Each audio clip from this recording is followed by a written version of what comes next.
Wild Wild Horses by the Rolling Stones on XFM 104.9. I'm Ricky Gervais with me, Steve Merchant and Karl Pilkington, little bald-heady Karl Pilkington. You quite like being bald, don't you? No fuss. Like I say, you know, I'll probably won't age for a bit now. Won't age for a bit? What do you mean you won't age for a bit? Because I already look quite old. I don't think so. Not with a hat on, you look really young. Yeah. Oh, I'm just saying. So I won't change that much. It's like that. I don't think there's anything wrong with it. I actually don't think. As long as you shave it straight back, I can't have you on that. Nothing wrong with it. But that kid who had that aging disease, just shave her head, and she wouldn't age that fast anymore. Do you know what I mean? So this is the 5-year-old girl who had an awful disease where... Well, we don't know much about it, to be fair. No, we just know that you fell in love with the title of the programme, the girl that was older than her mum, right? And you were annoyed that people wouldn't serve her fags and alcohol. If she's you know, she's living like an 8-year-old, let her have a fag. Doesn't that sum up this show, though? Karl's comment, we don't know much about it. Yeah. We're still willing to make comments about it, to discuss it in length and possibly make crass jokes, even though we're ill-informed, as ever. Yeah. Right, well, here's something for you, right? Go on. This is what I wanted to tell you about, right? Me. Yeah, face transplants. There's there's some kid somewhere, right, who had a bit of an odd-looking face. Right? A bit of a what? Bizarre-looking face. Yeah. And there's a doctor somewhere who said, I can sort that out for you. Right? Sure. And basically what they do is they've got to get a face off a dead person. Right. Sorry. Just in this documentary you saw, did this documentary feature, say, John Travolta and Nicolas Cage? Was it that documentary you saw? All right. Listen, you see. Go on. So okay, no, so you can't get a face of a dead person. Yeah, go on. No, sorry to dismiss the idea of face transplants out of hand. But go on. So yeah, it's got to be a face of a dead body that isn't older than like 4 hours old. Right. 4 hours dead, whatever. They can take it off, fit it on the new face. It makes sense. But it's not just your face that you lose it, but it's the muscle tissue and bones, isn't it? When it's like disfigured, it could be through fire or whatever, or disease or whatever. So they can't just literally plonk a face on. They have to do something else, don't they? You're asking Karl like he's going to know. I forgot then. He looked at was that in Russian? Yeah. I wish we could get him on telly just to show the look on his face when I said that. Yeah. It was brilliant, wasn't it? It was, you know, when you go to a cat, hey, we want some food then, and he just looks at you and he goes, it's almost like he can understand what we're saying. Go on. It's like if you had been caught holding a mallet over a dead body by the police. What I'm saying is it would sort of work, yeah. If you peeled your face off and put my face on it, oh my God, why don't you and Steve, for an experiment, swap faces? And the great thing is, I wouldn't age. Yeah. Would you do that if it was safe? I think I'm getting the rough deal here, though. To be honest. Yeah. Well, no, you get some money back. It'd be part exchange. I mean, it would, you know, it's like you'd make up the difference just to wear your brilliant face for a week. But the doctor was saying how it's not complicated. He said the worst thing is something about the people who were related to the dead person. It's a bit weird for them still seeing the face of someone they know walking about when they're dead. Yeah, I can see that would be odd, yeah. I love you, Karl. You are brilliant. Honestly, you're never a dull moment. It doesn't matter whether you're talking or I'm squeezing your head.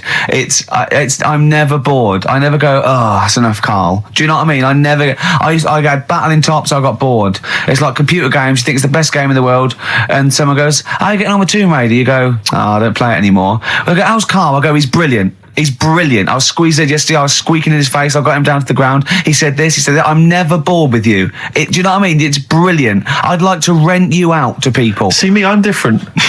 I would happily leave him now in the bottom of the cupboard. Until quiz with the night. Scalextrics. Until the old pub quiz night, when there's no one else who will have you on the team. Sure. And suddenly you want to be your best mate. Done him again. Right? Yeah, where's his mum and dad then, Karl? Yeah? In Bristol. Yeah. Yeah. I can't believe it. I love the fact you can insult me but never insult my parents. Please. Feeder, Butt Rogers, XFM 104.9, Ricky Gervais, Steve Merchant, Karl Pilkington. Carl just said to me, so what face would you have to me? And I went, what do you mean? He went, well, whose face would you have? And I went, I don't know, a boy's, so the skin would be regenerated. He went, oh, no, it'd be a bit weird. He said, oh no, someone famous. And I went, I don't know. I went, whose would you have? He went, Barry Sheen. No, but what I meant was when I was talking to Suzanne about it, saying this is amazing, she said, well, whose face would you have? Right. Now, it's got to be fairly recent to have the skin fresh, because it can't be too old. Right. So I had a choice of, like, Barry Sheen, or what's her face off Last of the Summer Wine. Who? Who's the old woman who just passed away? Thora Hird. So that's what I meant. If I could have any face, because she said, well, you could have had Tom Cruise or something. I said, well, he's not dead. I said, no, but you could have had that. You'll give yourself restrictions in your fantasy. So like, look down to your picture. I love the idea that someone getting you a call. Mr. Wilkerton, hello, it's Dr. Hanrahan. Barry Sheen has just passed away. And you go, oh dear. Yeah, bad news and good news. Do you want his face or do you want his face? Does Suzanne go out with you like for charitable reasons? Is it like you can adopt a boyfriend? I love the fact that she encourages you.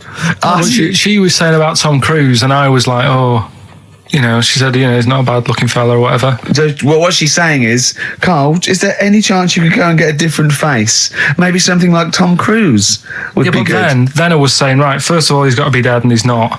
But if he was, and you had that done, would you feel like people were looking at you on the tube? Well, no, like, say if the people who made Mission Impossible said, well, we want to do a third one, would I be in my right to say, well, I don't want to do it? I don't know what he's talking about. I don't mean to be offensive, Carl, but your girlfriend could do a lot better than you. I don't know what you're thinking. I love the idea of this whole conversation about you in Tom Cruise's face and then get offered a film. But why does she have conversations like this with you? It was now on last night. It was now on the telly. I love it. What should we talk about? What about getting a new face? See, you know the sort of things I find incredible. Go on. Mirrors. Shiny objects. Kettles. Yeah. Oh, God. Well, listen, remember the time when I told you about the baby that had a baby? The baby that had a baby. The baby that had a baby? Yeah. It's happened again. No, it hasn't. Well, it didn't happen the first time. It was in the papers, I think, on Monday, in all the tabloids. So it's a twin where one has grown and the other one is still at a fetal level. No, it wasn't, though. It had grown. He was saying to his mum... Who was saying to his mum? The little kid who was 7 years old. And he kept saying... Yeah. He was pregnant. And he was pregnant? Yeah. I know. What do you mean? And he was saying to his mum, oh, God, I don't feel well. And, like, his belly was all swollen, and they thought he'd just been eating cake or whatever. And he was saying, I can feel something moving about. And they were like, stop messing about. There's nothing wrong with you. Eventually, I think he was in gym at school. In gym? What, Jim was pregnant with him? Oh, it was like a Russian doll. He was at school, right? Just about to do sit-ups or whatever they do at school. Yeah. And flew out across the room. Teacher goes, you're a bit fat. You look a bit pregnant. And so best to the doctors took him. Said, you're 7 years pregnant or something like that. What? What? Or something like that? You're 7 years pregnant. Or something like that. You say to the doctor, Carl, why don't you think about what you say before you say it? See the reaction I get. Now, the gazelle, I didn't get excited like that. 7 years pregnant. Send it in. If someone's online at the moment, just having a look around, it happened on Monday or Tuesday. Because I told you at the pub quiz, didn't I, Steve? I said to you, I know the baby's had a baby. Yeah. And you were like, yeah, whatever. Well, I just thought you were talking nonsense as ever. Well, we'll find out. You're 7 years pregnant. Yeah. You're a fool. Play a record. Well, we've still got stuff coming up. Monkey News? Rockbusters answers. We'll have to get that out of the way soon, because we've got what else there? Have we got a cheeky freak of the week? Yeah. Brilliant. America by Simon and Garfunkel on XFM 104.9. I'm Ricky Gervais, and I understand I'm about to read my words, Steve. Well, once again, there's always someone, and it looks like it's Mike Lamb who has come to Carl's rescue. Lambo's let me down then. Doctors have removed a 4-pound baby boy from the stomach of his 7-year-old twin brother. Yeah. Alan Jan Niamatilev was born with the freak fetus growing inside him. For 7 years, it lived like a parasite until a school doctor became alarmed about Alan Jan's bulging tummy and took him to hospital. Surgeons who gave him a scan operated immediately, unaware that the baby was attached to the boy's blood vessels and still alive. They saved Alam Jan from certain death, but knew the 8-inch fetus was doomed. So there we are. Boy pregnant with his own twin brother by Barbara Davis. That was in the Mirror, apparently. So I've read on, and all the facts are right. They took him to school. The parents didn't realise. And that isn't even this week's Freak of the Week. I mean, that's you got that for free. You've got that. You can have that. That's the free Freak of the Week. Free Freak. That's giveaway. That's like 13.5% extra. Yeah. You know what I mean? That you might get with hairspray or something. So that, I mean, if that's just the throwaway Freak of the Week, there are 2 Freaks of the Weeks there. If those 2 figure, I can't wait to see what the actual Freak of the Week is that people are paying for. Is it incredible, Carl? I'll tell you what, something else you can have for free. Go on. Another sort of freaky thing, right? I was watching this programme in the week. Right? What? I don't know what it was. But it was about, I just saw this little fella on it, right? What do you mean, little fella? He was doing this history thing. Oh. Right? Yeah, I know what you mean. So, is this he's found out that a Viking was a bit like him? Yeah, that's it, yeah. He was boneless or something, or he's... Well, that's the weird thing. What do you think of that, Steve? He's what? He's boneless? No, he was called Harry the Boneless something. Yeah, you know what you're going to get there, don't you? That's what I mean. Always have a name, Elephant Man, you know. Harry the Boneless. Where is he? You know what I mean? I'm meeting someone, waiter, what's his name? He's called Harry the Boneless. He's over there flapping around. Yeah. He's over there in the bucket, having noodles. That's what I mean. But, do you reckon you could do that? Do you reckon you could have your bones taken out? I love talking to him! He's brilliant! It's like talking to a 5-year-old. I was asking Suzanne when she was watching it, and she was like, ask me later. Yeah, brilliant. She wanted to know about, What did you said? You were watching this programme about history, right? About Vikings. Like you turned to your girlfriend and said, do you reckon you could have your bones taken out? Yeah. I love that. I mean, that is why you are my favourite. What do you mean you think you can have your bones taken out? Firstly, why would you have your bones taken out? If you've only got a small flat or something, and there isn't much room. Yeah. Right? And what I mean is, would all your organs still do the stuff? No, they wouldn't. You'd just be mush. Listen, I'll teach you something now, right? The skeleton, right? Spam. Yeah? Support, movement, anchorage. No, support, protection, anchorage, movement. Spam. That's what the bones do. Yeah? You couldn't stand up. You wouldn't be protected because they protect his rib cage, skull, of course. Anchorage, everything holds onto it. Every muscle is tethered to pull against something, like a crane, a pulley system, so you wouldn't be able to move at all. Do you know what I mean? So you'd be in a bucket. There'd be nothing. Well, you'd die immediately, obviously. No, you can't have your bones taken out, Carl. I mean, why do you need to ask that question? Sorry, but Boneless Bob, or whatever his name was. Harry the Boneless. he presumably didn't have any bones. I mean, that's why he had that name, obviously. No, he did. No, he's got the name. Yeah, exactly. Freak of the Week's coming up now. Oh, cheeky. Freak of the Week. Right, well, we've had some interesting things we've been looking at. This week, it's about the strangest couple that ever got married.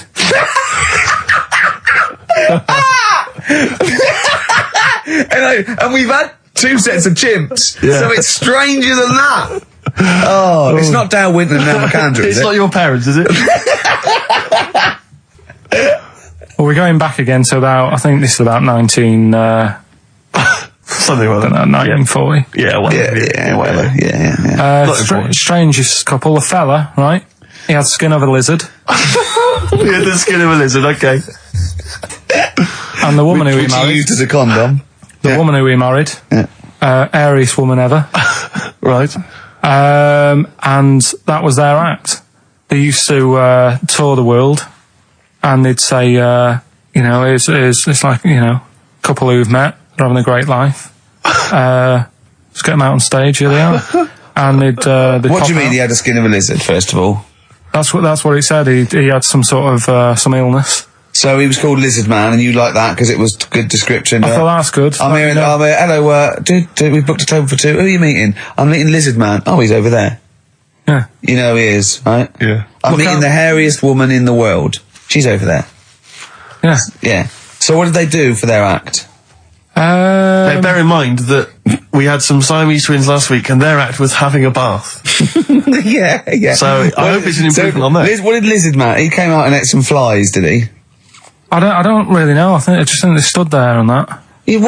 When you read this and it goes the most interesting fact ever, Lizard Man, and you go, that's enough. That's enough. I can extrapolate from that. Well, straight away I start thinking. I'm thinking, right. I wonder if they got the wedding photos. Right? And then, like you said, that they had a kid. Oh, what would that be like? Exactly. It'd be like an ostrich, wouldn't it? It would sort of like. That's what I was thinking. What did you think it would come out like, the baby? I didn't think what that looked like. I just was thinking, parents' evening. You wouldn't want them coming up to the school, would you? So little Johnny, who starts off relatively normal, he's quite good at, he's good at nature, isn't he? And his mum and dad come into the room and they'd be looking around, wouldn't they? Well, it's always like that thing at school when, like, you find out your mate's mum and dad are really old. Right, Have you ever seen that? Yeah. When you go, your gran and granddad bought you? Yeah. The mum and dad. Yeah. And you go, It is weird. What's that we're talking about? He calls him mum. What was that? Oh, sorry. Do you know what I mean? Yeah, And that's always strange. If you had Godzilla and King Kong as your parents, and it was they're always fighting. They're always fighting, and like you say, you're in a school play or something, you wouldn't tell them, would you? You wouldn't want him coming up with a video camera. He didn't tell his parents he was in the... Well, exactly. You did Little Donkey, you didn't tell your dad, did you? And he came along and videoed it. Yeah. Was that... Kept it quiet, don't want him to know anything. But you didn't... What was it was meant to be playing? You had a little drum, didn't you? Yeah, I was doing... I had a little drum. I think it was meant to be playing We Three Kings. Yeah. But we started doing Little Donkey and I thought, I can add a touch to this. Sure, you improvised. Started playing along. It was like the first remix, wasn't it? It went down well. But yeah, that's all I was thinking with the Freak of the Week this week. That's what I'm saying about Freak of the Week. It's to get people thinking, right? Thinking how lucky they are. That, they don't have to... comb their face. What are you talking about? What do you mean Freak of the Week is to let people know how lucky they are? Just... What about the little freak you're talking about? What are they thinking? They're going, oh, he's talking about me. I'm a little hairy lizard man on a stick. Pop in, give us a call. I thought, that's what I'd like to do on a TV programme. That's what I want to do. I want to go and meet these people and say, right, let's just go shopping. Let's, we'll film what your normal day's like. Yeah. Let's pop out, nip into Sainsbury's or whatever. Yeah. Buy a comb, park right up close to it. You know what I mean? Yeah. So what you're saying is you just want to get a little message out there, which is that there's always someone worse off than you. Well, there's proof of that in this room. You know what I mean? Oh, Carl, when's your train? In a minute, I'm going to get going now. I'll see you later. Thanks, Carl. Brilliant. What are you playing? You going to play a song? Kirsty McCall. Yeah. I'll see you later. Cheers. Here's a bit of science for you. Go on. Right. Read the other day. Yeah. If you dug a big hole, right? Oh, God. Started digging, say in, wherever, Trafalgar Square, right? Yeah. You dig a big hole and you keep digging. Yeah. And you go right through the earth. Right. Out to the other side. Yeah. So you're somewhere in Australia or something, right? Yeah. And then you come back to London. Right. Stand next to the hole, jump in it. Apparently, you can jump through the world in 42 minutes. It's interesting. But then I was thinking, will you fall? And then when you come out the other end, would you fall back again? Well, yeah, you would, wouldn't you? What would happen is you'd accelerate 10 metres per second to the centre of the earth. But you'd have such inertia, you'd nearly go as far out the other end before it was like a bungee jump. So you'd nearly get as far as the other end, and then you'd go back again, and you'd keep going until back and forth, getting further and further away from making it until you went sort of back and forth in the centre, and then you'd stay still in the centre. Have you drilled a hole through the earth? Get in touch. Email xfm.co.uk and just let us know how you got on. Did you get to the other side? Did you get to Australia? Did you buy one of those funny cork hats? Did you see Paul Hogan? How does a fish work? Darkness growing on me. XFM 104.9. I'm Ricky Gervais, with me Steve Merchant and Karl Pilkington. I lost him, didn't I, in a little conversation? Yeah, you were talking about quantum physics, to be fair. Yeah, I was just explaining what a black hole was, because we were talking about that as well last night. And just halfway through, he just went, yeah. And put his headphones on. Brilliant. Yeah. Oh, the thing about Karl is he speaks with such authority about things that he thinks he knows about. Monkeys. And when you try to explain to him about stuff, he goes, no, of course ghosts exist. And you try to explain to him why it's conceivable they don't. No. He can't be bothered with that. Yeah, you did all your learning at about 12, didn't you? Yeah, but I'm still picking bits up now. Said without irony. Oh, brilliant. What have you learned recently? Anything interesting recently you've learned? Darwin, that's why I was asking you about him. Right. Yeah, Darwin, we know what you did, didn't you? I don't know what he did. I just read the other day that they've got a treatment for whatever illness he had. I thought it was a bit late. Can you imagine that, saying that to his family? What did Darwin do? I don't know. You were just trying to explain it to me. But I'm busy doing stuff, aren't I? I can't take it all in whilst I'm sorting the ads out, putting CDs in. You know what I mean? Ticking off the knob news. No, but he formulated the theory of evolution based on natural selection. Yeah, but wait, though. Do you think that's good? Do you think he's well done? You're impressed with that? Because you're not impressed with things like, you famously said Newton, so it said gravity, but it was already there. If we'd have been floating around, it'd been a problem. We weren't, so keep out of it. That's what you said. You said Einstein. I've never used EMC squared in my life, but the bloke who invented the video recorder, I watch one a week. So I wonder if you're impressed by Darwin formulating, I think, the most important scientific theory since Newton's laws. Has it made a difference? Or whatever he said, would it have happened anyway? You can't do that. You're not allowed to say that. You can't say, oh, well done, I'd have found it eventually anyway. You can't do that. You've got to give people their due, do you know what I mean? But now it's difficult to find stuff because there's less to find out now. It's not a competition. But on what scale? On what scale are you looking at? Why do you mean there's less to find out? Well, now, I mean, they're bringing stuff out that, do you know what I mean? It's just... The iPod. Well, yeah. Sure. Didn't see the point in that, no. The iPod. Now, what he was saying is, if you send a man to the moon, right? Yeah. He was saying to the fella in the rocket, it would seem like 20 years to him. Yeah, not the moon, but yeah. No, it was. That's what it said. It said the moon. Well, it wouldn't, because it's only about... No, but listen. So it took 20 years to the fella, yet people who are on the Earth, it would seem like 2000. Yeah, because time is relative, not... I don't... What do you mean? Right. Well, listen, the fact is that it's tending towards the speed of light where it really makes a difference. They've even done it with atomic clocks, where they've sent one up, even in Concorde, and it's like 0.01 of a second difference. What is the watch? Yes, yeah, because greater speeds. But why does speed affect how a watch works? Right, I don't think this is a conversation...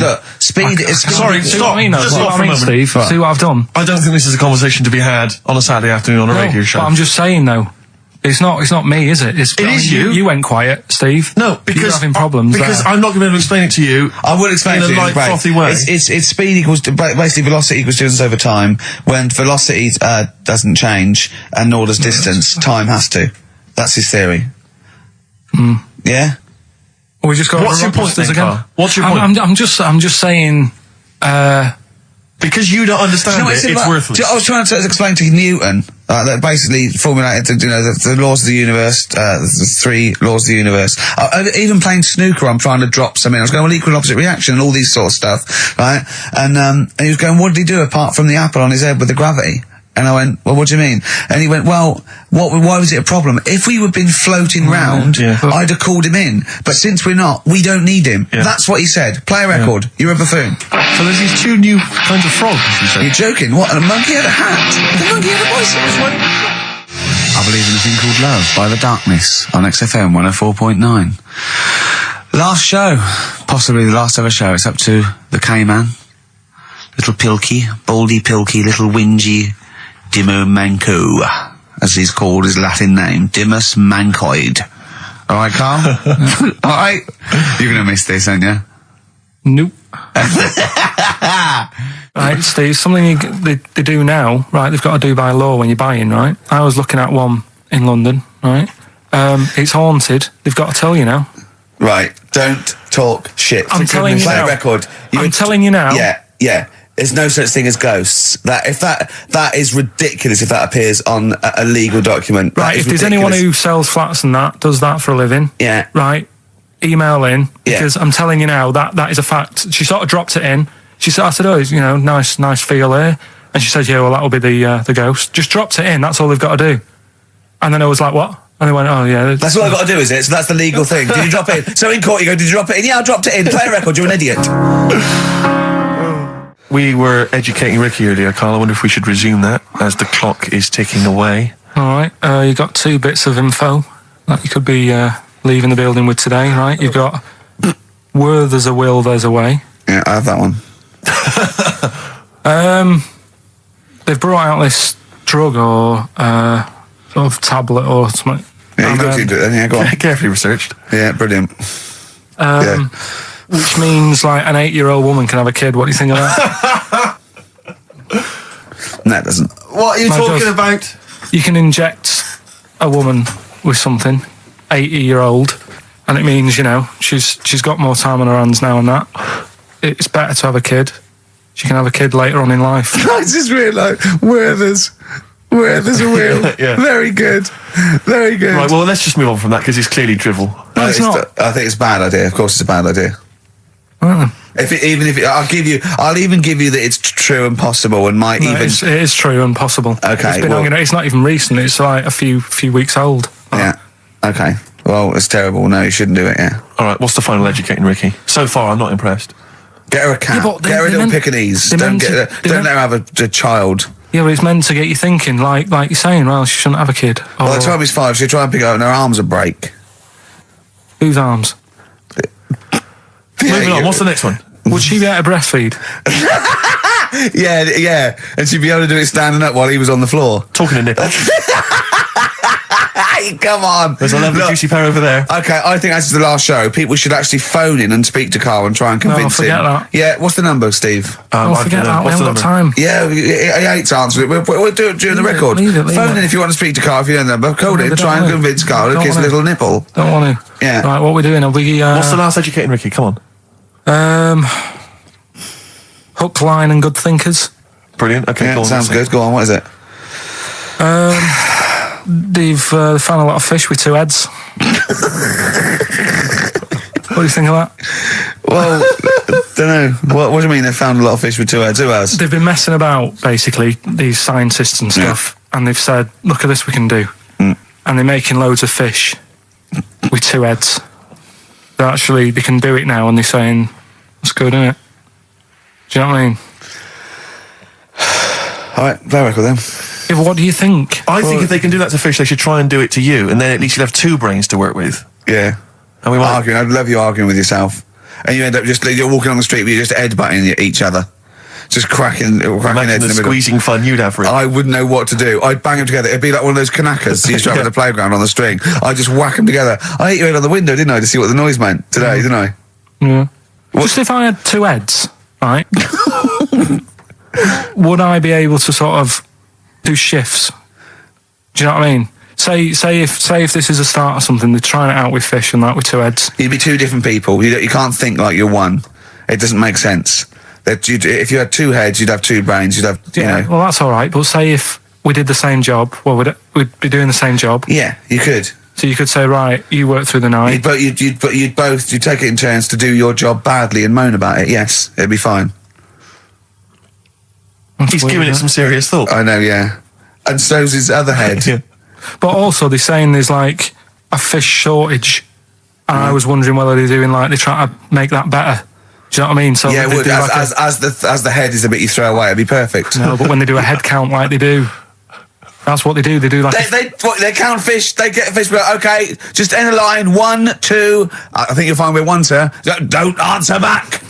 Rick, I should just point out that I feel... Don't answer back! Come on, I think Karl has offered nothing there. I think those educating Rickies were appalling. And the only thing that would redeem the show is if he kisses the nipple. Kiss the nipple phone in if you want to speak to Karl. If you know the number, call in and try and persuade Karl while this record is on. We'll answer the phone.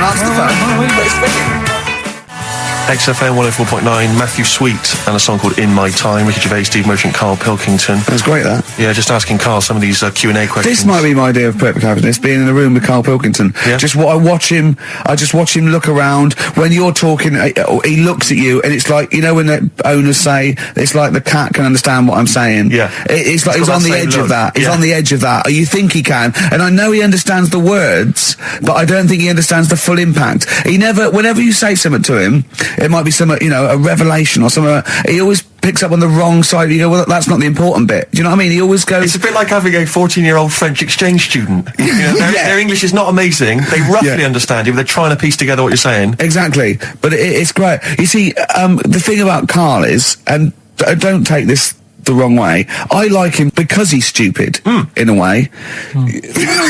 No, I'm not being funny, but do you know what I mean? But even though I think he is considered stupid, some of the things he says, I think borders on I don't know what the PC term is, the retarded. Do you know what I mean, Karl? Anything in particular you're thinking of, though, Rick, when you think of... Well, he was talking to me the other day because I'm trying to write a show called Science, and he's sort of going to help me out with some of the research, and I want him to do some on the DVD for it, right? And he was talking about it, and he was talking about he says that in the future they reckon we'll be able to soon. He said they'll be able to take us into space, and it's going to cost us £150,000. He said, what's the point? There's nothing up there. He said when they went up there, right? He said when Louis Armstrong went. In 1966, right? He said it was nothing there. So there was him, a fella called Buzz. There was one and third bloke that didn't even get out of the spaceship. He said he went all that way. He didn't get out to stretch his legs. How good can it be? Forget it. That's him summing up space exploration. Don't you agree with that? What's the point in going up there? Because are we talking about the finger in the arse again here, or space? What is the point in going? Because you're expanding, human endeavour, aren't you? And the human understanding of the world and the universe. It's like, what else are we going to do as a civilization, as a people, if we're not constantly searching and and reaching out into the far distance? But there's nothing there. Then. I know some people you grew up with that haven't left their street, but that's not everyone. But what is it? What do you mean? There's nothing there? What has got to be there for it to be a worthwhile? Like just something. I mean, to be honest, what would you be happy with finding up on the moon? Video? Just something. I don't think they looked hard enough anyway when they got there, because they seemed to get out, have a bit of a dance about, and then they came straight back. And I sort of think, did they look properly? It's not a day trip, is it? But what I mean they took that car out there, didn't they, and drove around a bit? Yeah, but only a little bit. What I mean is, say if an alien landed in Africa, there's not much there, so they'd go... What do you mean there's not much there? Well, it's a bit barren, isn't it? What, Africa? Just in general? Well, so anywhere like that, desert or whatever. What I'm saying is, have a good look round. Probably where all life came from, and probably 500,000 species of animals live there. Buildings and that and stuff. Oh, buildings. Well, just stuff. Yeah. I mean, did they look properly? Or did they just land, get out, go, a bit dusty, whatever. Right, let's go back. I just think it's a bit pointless. Especially when we haven't done everything there is to do here. Well, I don't know, but I'm sure there is stuff that needs sorting out. Well, I know the place that there's no medical man has been in this room. Yeah. There's definitely an unexplored cavern sitting right. All right, Steve. Would you go to the moon if someone said there's a space? He doesn't march at a concert because he's scared his glasses to fall off. Of course he wouldn't go to the moon. They'd spin him round in training, his glasses would come off, and that'll be it. He'd feel sick. My worry is I'm not sure would I be able to wear him under the helmet? Imagine him! Like I went paintballing once, and I had to wear the glasses underneath the mask, and of course it was a bit hot weather, it was awful, it was steamed up in there. Still, I couldn't see anything. I got shot straight away. I was out of the game. It was pointless. It cost me like £8. Yeah. You don't have to be that fit anyway, do you? You're only sort of sat there. Well, yeah, but what are you talking about? Think of G-force alone and weightlessness. Of course you've got to be... What? Yeah. I think when you said think of G-force, he thought of G4. Follow up with... But there's always something. I mean, when we were out the other night, Steve, right? There's a program on about a spider that's a foot long and eats chicken. No one's talking about it. I don't understand.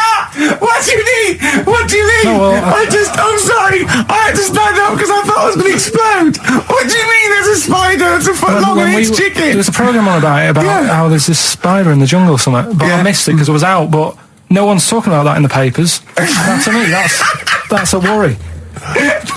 Why? In case it nicks your Sunday roast.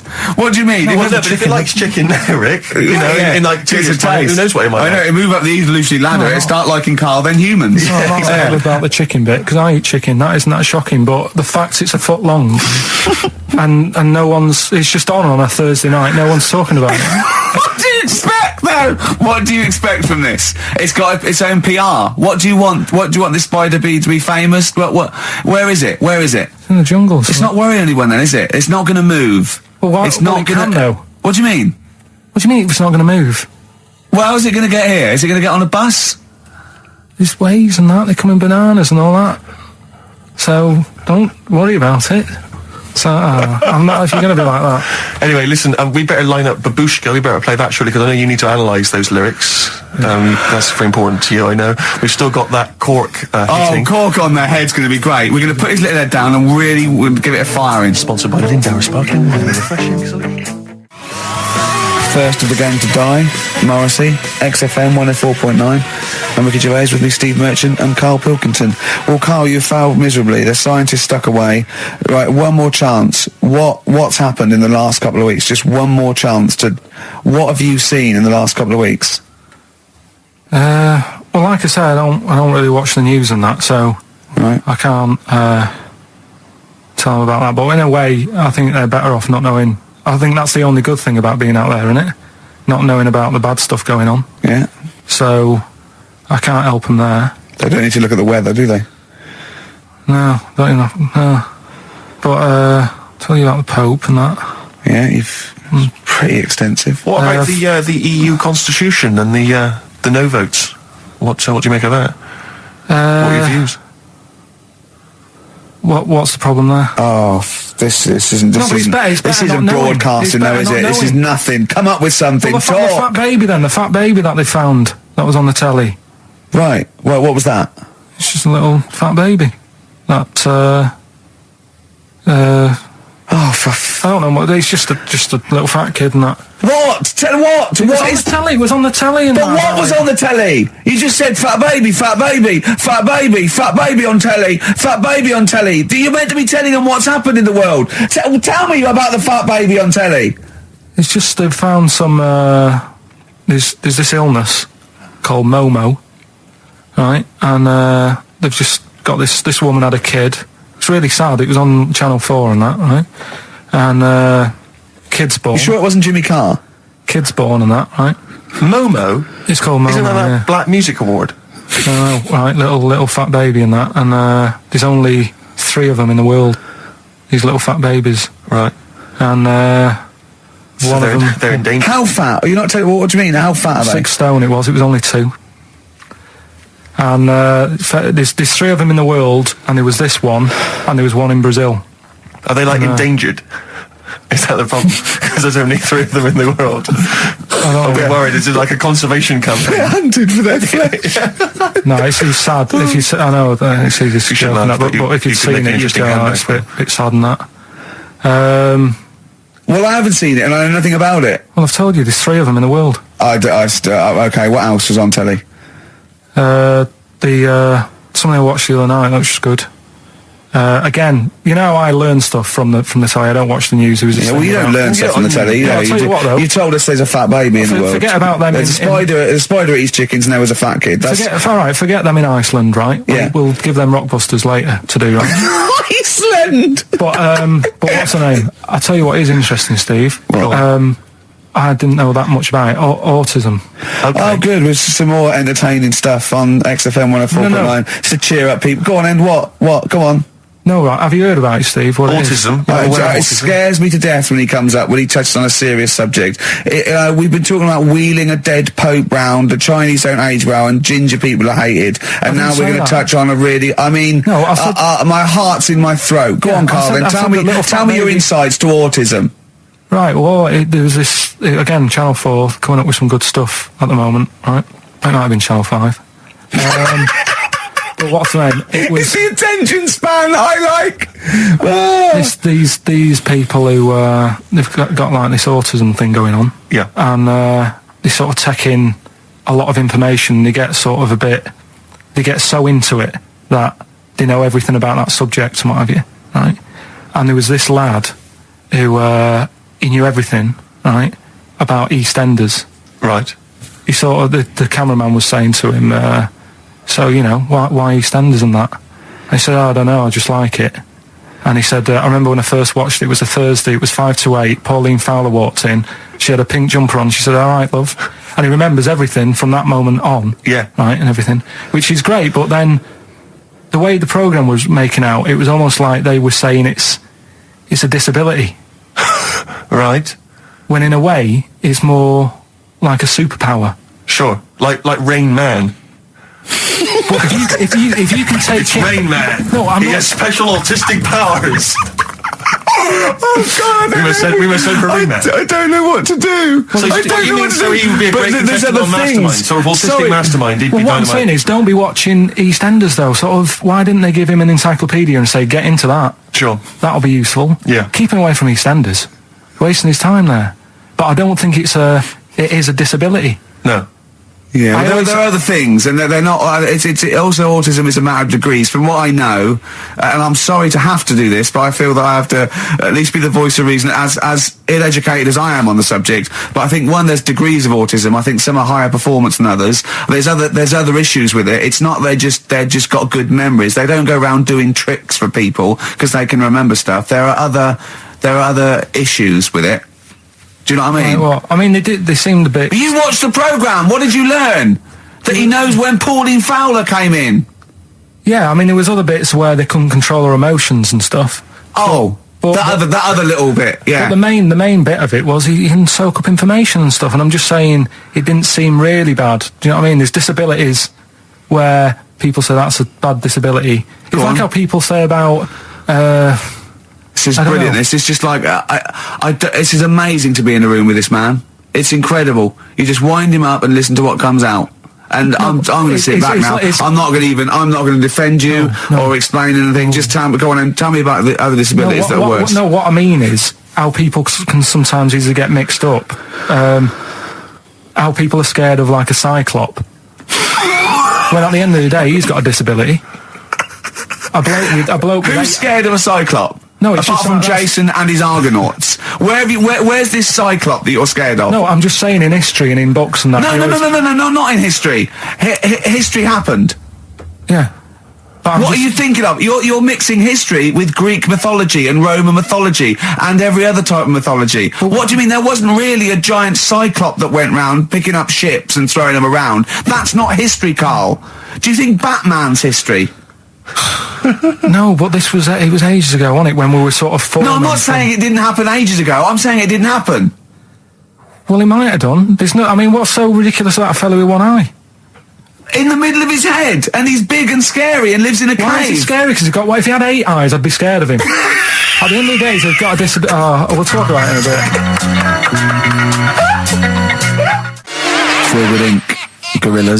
Gorillas on XFM 104.9 on Ricky Gervais with me, Steve Merchant and Karl Pilkington. Carl, okay, we've got to sort this out. We didn't meet again this week, and this is a shoddy show. I thought we had a sort of framework for it, but do you know what I mean? No, I thought it'd be, Carl could sort of tell him what was going on. He doesn't know anything except watching telly, late night telly on strange channels. Like, he gets all his information about the news on Anna Nova, and I mean... I even tried to help because Monkey News last week was awful. It wasn't Monkey News. It wasn't Monkey News. It was. I can't remember it. I've been away on holiday. Brilliant. Yeah, and the Monkey News stops. I phoned him up. There was a front cover of the, I think it was the Telegraph one day this week, and it was an ironic story. It was a fluff piece, but it was a funny story. It was about a monkey in a in a zoo that had a ruck with its father because it's adolescent. It was like the equivalent of like 16 to 18, and it had a fight with its father, and it escaped. It ran away, and it was like, an interesting story. Yeah. I phoned Karl up and said, "This is monkey news. A monkey has escaped from its cage after an argument with its father." And he said, "What was the argument about?" I mean, he thinks like Homer Simpson. Yeah. Amazing. What was the argument about? Like the zookeepers are going, oh no, he's brought up his untidy room again. The father, look, he's caught him smoking again. I mean, what do you mean, what was the argument about? They have fights. They have fights, and then it ran away. His dad wanted him to go to college, but he just wants to quit and get a job. Yeah, and he fancied a monkey in the other cage, and the father was saying, "She's not good enough for you." Yeah. Oh. So what we've got was some it monkey about? news today? Yeah, I got a little bit of monkey news. You got a little bit of monkey news, right? You've redeemed yourself then this week. We've got some stuff there and that. What else has been going on? What are we going to talk about now? Sort of head's gone now. Your head's we've got gone. monkey news. Yeah. And, why is your brain? Why is it? It seems like since we've come back on air, you have become dimmer. I mean, it is extraordinary. It's like BSC has kicked in. Or did we just forget? We just forgot. Maybe it's been a long time. We've forgotten just how stupid he is. Yeah, it's proper. Do you mean it's the silences? He forgets we're on the radio. There's just I know dead air. it's unbelievable, and it's our name on this. They put up, but as I said before, he is no offence. He's not a bright lad or educated or anything like that. Yeah, but some things he says does border on the retarded. I've been trying to take in too much information though. That's the problem recently. Well, I said to you last week, I've been like reading more books and what have you, and trying to take in too much. But the problem is, like even watching telly and that now, Suzanne said to me, stop doing that. Stop watching telly late at night and going to bed, because it's making your brain too active. And I'm sort of... Heaven forbid. And, I'm trying to get to sleep and I can't. And then when I wake up, she had a go at me the other day, right? Because it was the night after watching The Fat Baby, right? Woke up in the morning and she had a go at me because as soon as I woke up, I said something like, "How can you freeze time?"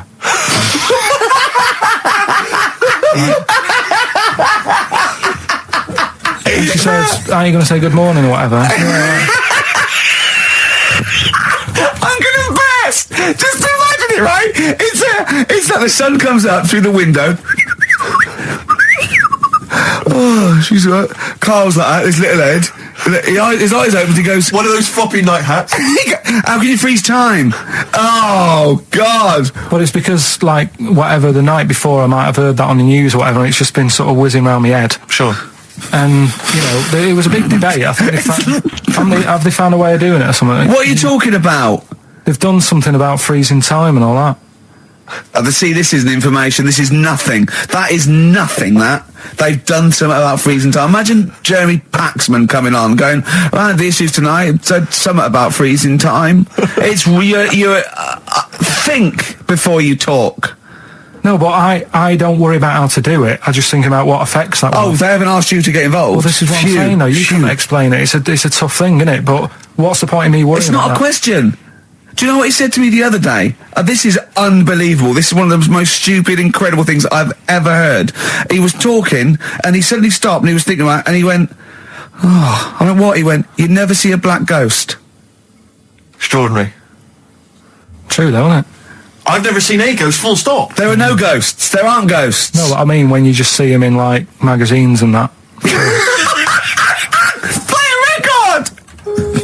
So we get onto conversations. Talking about, he's asking me stuff about evolution. Tell me that. Why did the giraffe? What's that rubbish about the giraffe getting a long neck? I said, well, it didn't try and get a long neck. It was selected because, Anyway, I went into evolution for him, and he said, but why would evolution do that? I went, well, you think that evolution didn't do anything? There's not this consciousness. There's not this will that a giraffe has to stretch its neck to reach the leaves. One had a long enough neck to survive and pass it. He was going, yeah, but why did evolution? This isn't. But by the way, this isn't the most stupid thing. This is warming up. This is about 8:45. Sure. Right? He said, why didn't evolution make a giraffe good at carpentry so it could build a ladder? Right. Yeah. Okay. No. All right. Okay. So he's thinking around it. He's trying to pick holes in evolution. Yeah. We get on to, I said, well, things are, I said, we can see the speed of evolution in lower life forms like bacteria, viruses, they evolved. That's why soon we won't have an antibiotic that can kill some certain bacterial strains. And he said, and this is about 11:30, then I said, I'm going to bed, right? He said, in the future, they reckon that you'll be able to wake up and eat a yogurt you can have a chat with. I don't know what that means. Let's put a song on, right? No, and we'll come back to so it. you're going to explain that? Yeah. You've got an explanation? The Verve and Sonic on XFM 104.9. And Ricky Gervais with me, Steve Merchant and Karl Pilkington. So let's just get this right. What did Karl say? He's just specifically giving those words again. He said, they reckon, and I said, I'm going to bed. He went, no, really? I said, no, I'm going to bed, Karl. There's no point now, because, it's just like you're talking gobbledygook. You know what I mean? I might as well talk to a pot plant. Yeah. He said, in the future, they reckon, I don't know who they are. Sure. I don't know, people who post things on the internet that he reads. I think the Telegraph. Anyway, complete the sentence. They reckon that in the future you'll be able to wake up. I love it. There's a little scenario, an embellishment, like this little. Oh, hello, darling. It's your yogurt. Hello. You'll be able to wake up and eat a yogurt you can have a chat with. All right. Well, thanks for that, Rick. I'm looking at you. I'm going to throw that over to Karl. Right. It's when I was away on holiday, right? I don't normally buy the Telegraph because it's too big and that, innit? So, but they were giving it away for free on the plane, so I thought, ding dong, might as well have it. Mm-hmm. And I saw a couple of things in it. I thought that would be interesting. I saw this thing about the future, and it was talking about evolution and what have you, right, which I always find weird, because I always think that maybe we've sort of done it wrong anyway. Do you know what I mean? I sometimes think you can't evolve. By definition, evolution can't get things wrong. Things change, that it's not successful, it can't pass on its genetic material, but if you're around, it's working. If you're around, it's working. Slugs are as evolved as they need to be. Slugs are as evolved as you and me. That's true enough. Yeah, no disrespect, but it works. It works. Sorry, anyway, what's your point, Karl? No, I mean, I think we probably would have been better off staying as a fish. Just because there's more water than land, isn't there? Right. And you wouldn't drown. This is why I went to bed. No, I'm thinking of dozing off now. Yeah. No, but do you know what I mean? From, what was it? It was bacteria, it was fish, mermaid, man, onwards and what have you. So anyway. Oh God! No, there are a few knowledge gaps in your theory of evolution. You generally got it right though. So I mean, basically, yeah, it went bacteria, fish, mermaid, man. What's next is the big question. So it was telling you all about this and what have you, and saying how we shouldn't have interfered, because maybe if we wouldn't have invented planes and what have you, maybe we'd be able to fly and what have you, if we really needed to and stuff like that. Okay. So we've interfered with evolution, you see. Right. Well, then it was saying, well, what's the future got? Well, yes, in one way we have interfered with evolution. Yeah, the evolution of the human being in society is changing. It's no longer based on the strongest or the fittest, because medical science can keep us alive long enough. People can pass on their genetic material where without this civilization they wouldn't have been able to. So yeah, there are different parameters, there are different pressures, there are different things that say whether we're going to pass on our genetic material or not. Okay, so in that sense, you're right. And that, Rick, as far as I'm aware, has led to a yogurt that you can eat and have a conversation with. So this is what it was saying. It was just saying, we're living in mad times and that. There's a lot of weird stuff going on. One of which is... And the fellow was just saying, with computers and stuff like that, the way it is, we'll be able to wake up, go on, have a chat with your yogurt and have something to eat. What do you mean, have a chat with your yogurt? Because of the amount of... you have them yogurts already, those friendly yogurts. Those bacteria-friendly ones, so this is just a really friendly one. Yeah, they don't... Oh, God! I'm like bears! Do you know what, sometimes, Karl, I think that we're having a chat with a yogurt. Do you know what I mean? There can't be any difference. Yeah, but then I'm always reminded that would be more entertaining. That would be more informative. God! XFM. Well, you took too long to answer it. There's a vicar in...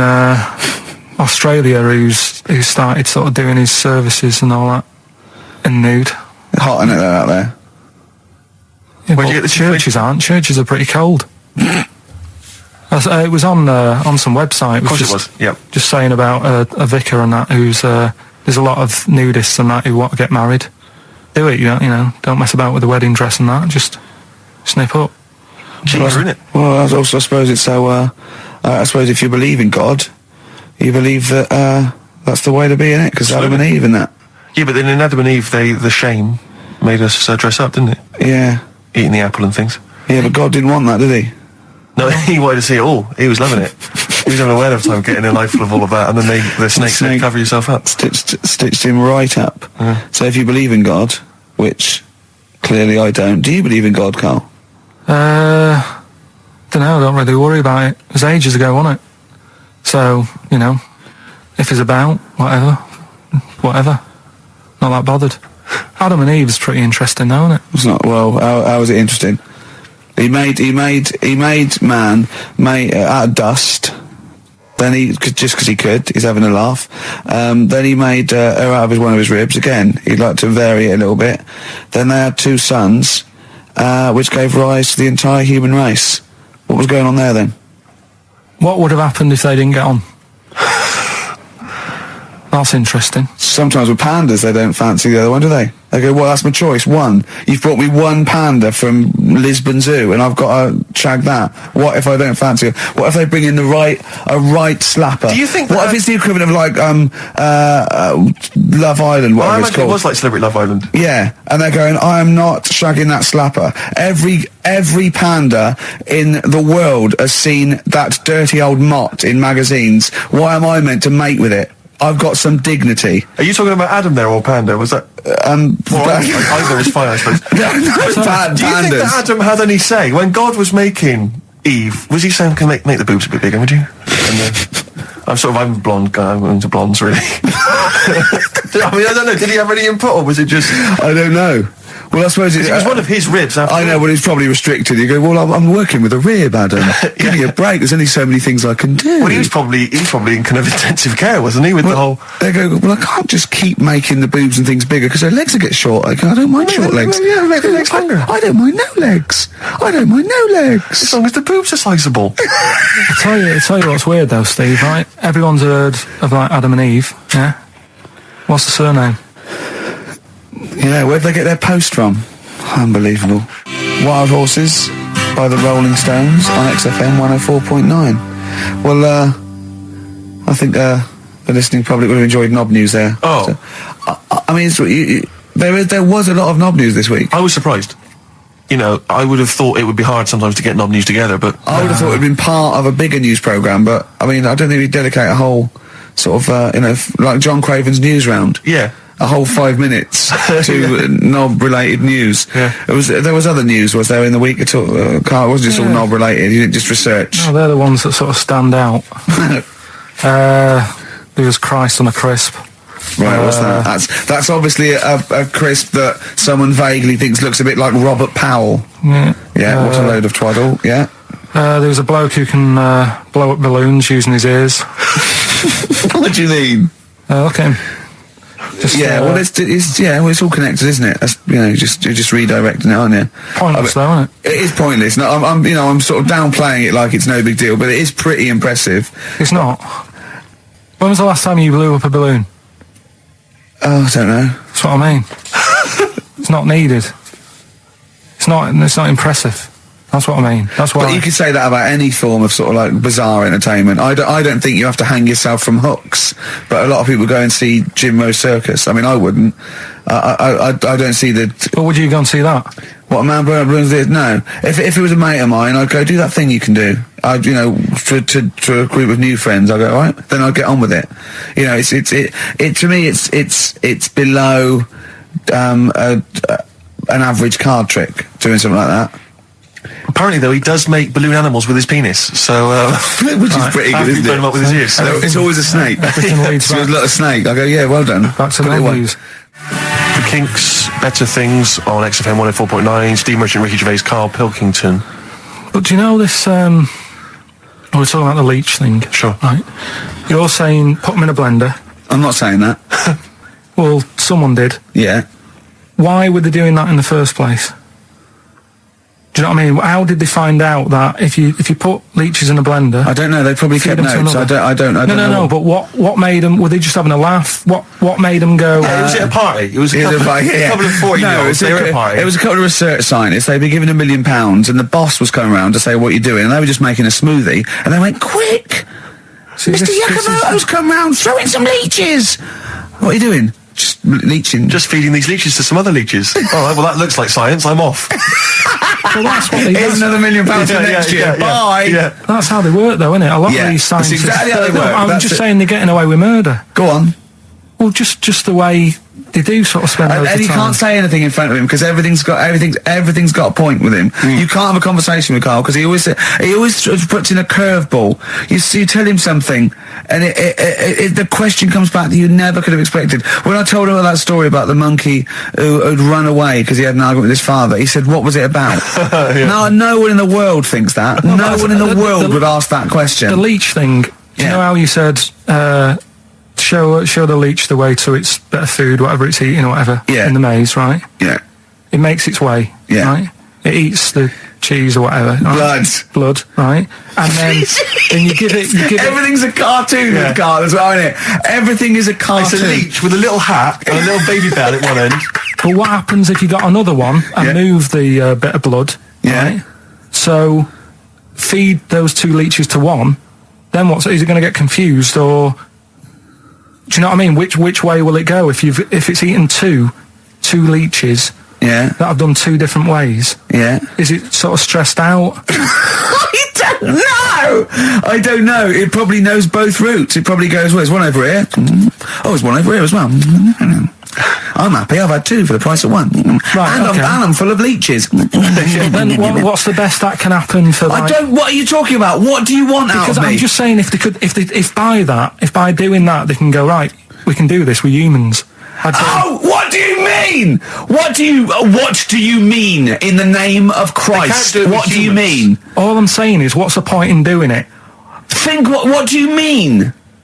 If you could do it with humans, I'd say... What? Right, Karl, think about what you're saying, man. Yeah, I'm saying... If you could do it with humans, do what with humans? Say if Einstein, right, didn't do all that maths that he did, right? Say if he got to E equals and then he died. Squash his brain, give it to someone else, say, right, eat that. And they go, right, it's E equals MC squared, isn't it? What I'm saying is... But they wouldn't. They'd go, E equals... Oh. Wouldn't they? If it was chemical memory, they go, E equals, same as Einstein said. Yeah, I just ate his brain. What am I saying? What have you made? Karl, think what you're saying. It's unbelievable. The thing is, right, you are what a scientist does. You just keep saying why and what and why and what. But nothing's ever enough for you, which is good. It's nice to have an insatiable... I get annoyed with all the amount of time and effort that's put into stuff that's useless. What's the next stage to squashing that leech? If it's not going anywhere, forget it. Work on something else. It's the same way in some science magazine I was reading about... Is there anything smaller than a quantum electron or something? Yeah. It's like, if it's not getting in the way, don't worry about it. Why are they worrying about things we can't see? If you blended up Karl's brain and fed it to someone, would it make any difference? They wouldn't even notice, would they? You fed it to a leech, and the leech would go, I don't know what I was doing. I don't know what... Where was I going? I'm even more confused. I don't know. Foo Fighters, Best of You on XFM 104.9. All right, Karl, you calm down now about science. It just does me head in, a lot of this stuff. I think I would have been better off sort of growing up in the 1940s or something. Why? Well, there isn't as much science going on. People just live, don't they, for the moment. So you know what I mean? But what if you'd had to go to war? What? Alright, maybe 1945, then I'd be happier. Just after the war. Just that bit after the war and before they started messing about. What year would you want to be born? When was the war over? 45. Right. 46 then. But there'd be rationing. There's rationing for another 10 years. 56 then. But there's a lot of science going on. Forget it. It just annoys me, all the messing about. They're always messing about with stuff, and I sometimes think, is it doing any good? Is what I mean. Mouse with ears, mouse with monkey's testicles. They're messing about with a mammoth now. Go on. Well, they're just saying, they're managing to knock one together. Who and you just think, some scientist somewhere. Andy. No, but it's just, do you know, I mean, we've done it before about the do we need them thing. The amount of creatures and insects and that are knocking about. You've got that caterpillar that I mentioned walking about, it doesn't know where it's going. Get rid of them. The mammoth. The world's busy enough. It's crowded. It's overcrowded now. How much room are they going to take up? Do you know what I mean? Why are they doing it, Carl? Do you know? All you know is they're trying to muck around with them. Because they can, because that's all it is, isn't it? Because they can. They're messing about. Someone's being paid to do stuff. What else are we here for? If not to try stuff out. What else are we here for? What do you mean? Well, what are we here for? Just to enjoy life, isn't it? Well, some scientists enjoy knocking a mammoth together. No, but don't worry about the mammoth. It died out. Maybe it died out for a reason. Why didn't Noah save it if it was important? Because Noah,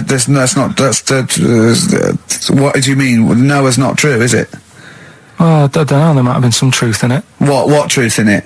That he put 2 of every animal that existed into an ark. How big was this then?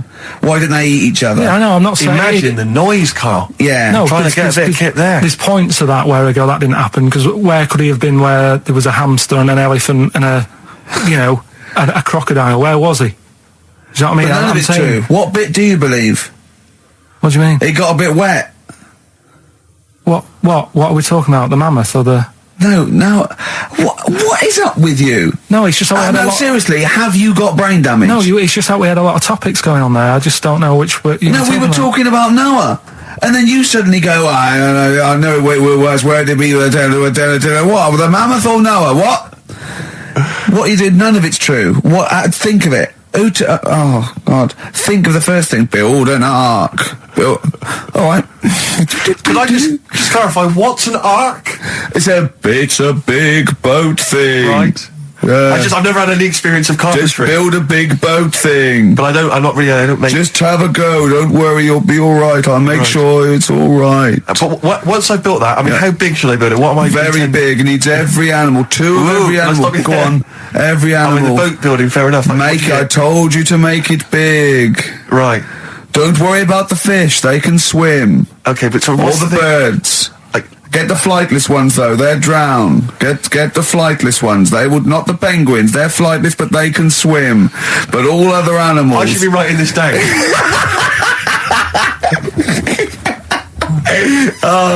Why? I mean, wouldn't you have took that opportunity to go, right, forget the, whatever. Man, the jellyfish didn't need to get in it, did it? But there's other animals where you can... We don't need to be here. No, because Carl is actually having a little argument with his own head. It's like, you remember that comic strip, The Numbskulls? Yeah. Where there's loads of people in there doing different stuff, that he can hear them. Yeah. And sometimes his own mind puts him off. Yeah. Like just then, he has an argument with himself and it puts him off. Right, what's your question? I'm just saying, don't mess about with a mammoth. Whoa, good. Okay. Well, what a platform. It's good. We've got a radio show, got our own radio show. People are spending money to advertise it. People are actually bothering to listen. And the words of wisdom coming out of your mouth is don't mess around with a mammoth. Brilliant. Great.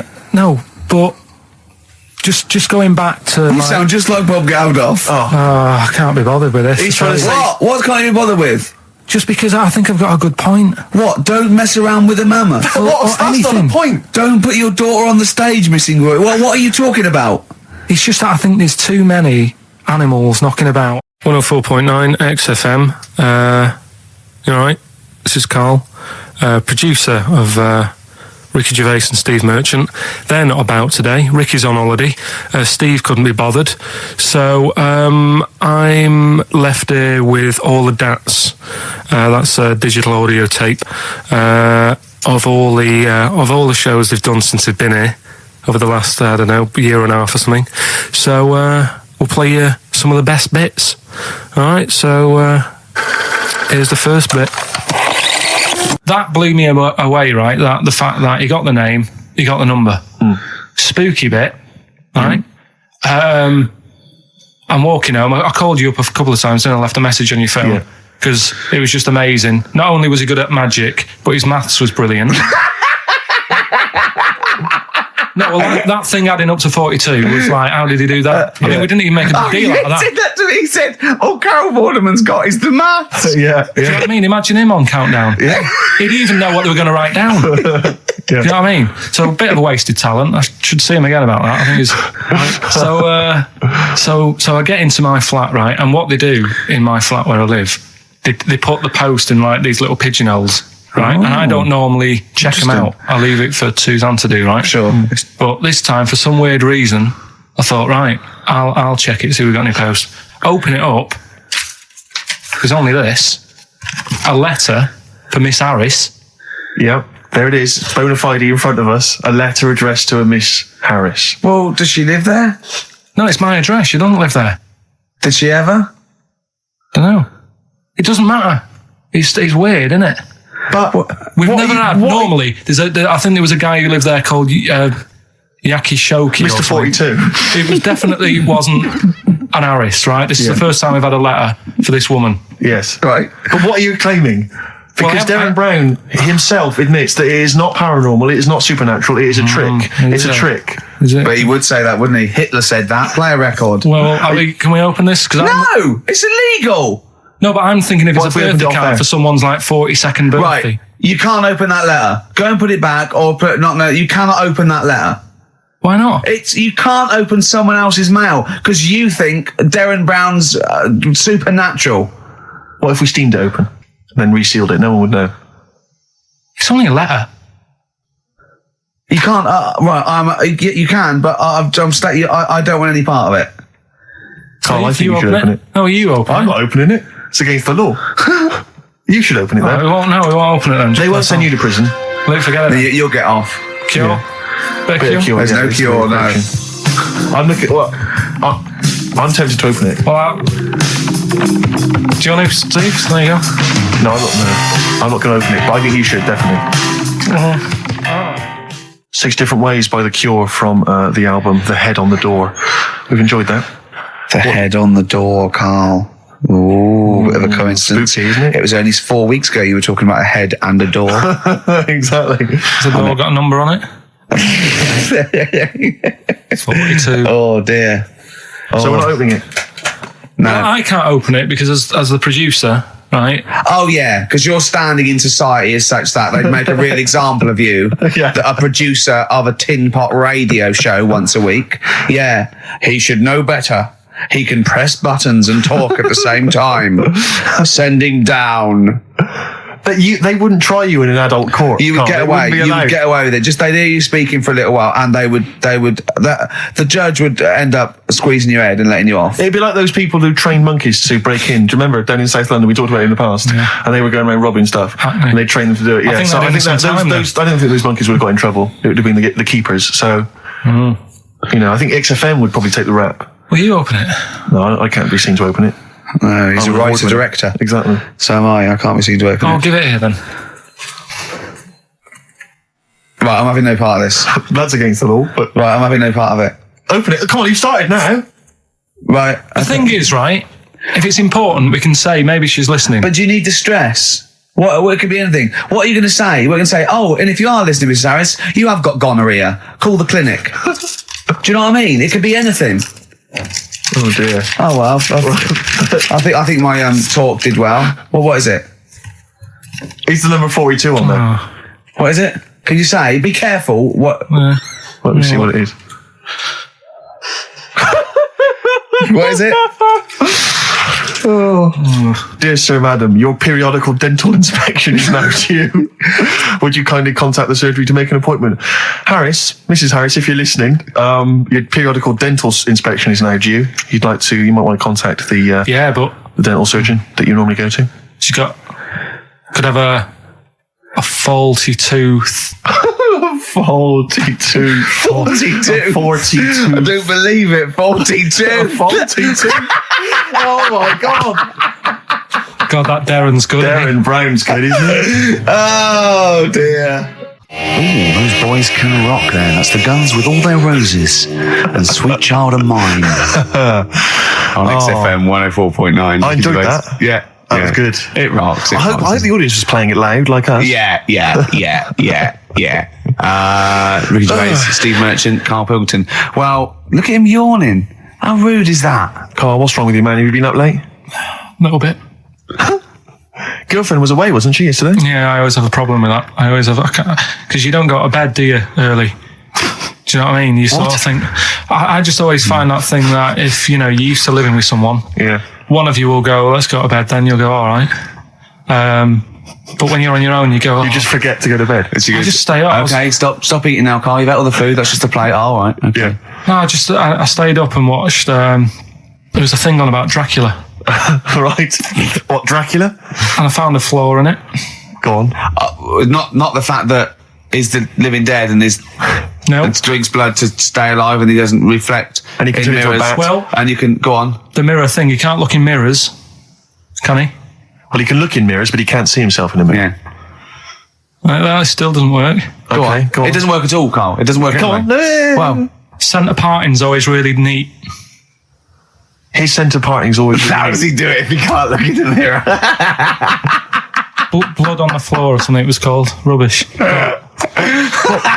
I love the flaw in the Dracula film is that his centre parting's too neat. How did he do it without a mirror? Oh. Was it a documentary about Dracula? No, there was the real Dracula. The real Dracula. Yeah, the real Dracula. It's just a film. It had blood on the floor or something. It was called. Yeah. It's rubbish. We had a little lunch yesterday, didn't we? We did indeed. That was a nightmare. Yeah. I hate going out with you two. I was explaining to Carl, right? I like to excite Carl's imagination, right? And if it involves chimps or monkeys, all the better. Brains he likes, parts of the body, deformity. I know where to, what buttons to push. And I told him about this thing. I don't know if any of you out there know about this, but there's an experiment they did in the 50s, a clinical psychology experiment where there's your two hemispheres of the brain, okay? They're joined by a thing called the corpus callosum, right? Which is just a little flap of skin, like a little scarlet lead that joins your two hemispheres. And what they did, they cut that in half, and they thought it was a cure for schizophrenia, but what it turned out to be, or epilepsy, I think, I can't remember, was that your two sides of your brains didn't function together. You couldn't get information. I was telling Carl all this thing, and one of the things I told him was that they did it on a monkey, and it fought itself over a nut. Like its right arm was connected, by its left lobe of the brain, and it was fighting over itself. And Carl went, instead of thinking this is amazing experiment, he went, would it have been happy if you'd given it two nuts? Yeah, I know.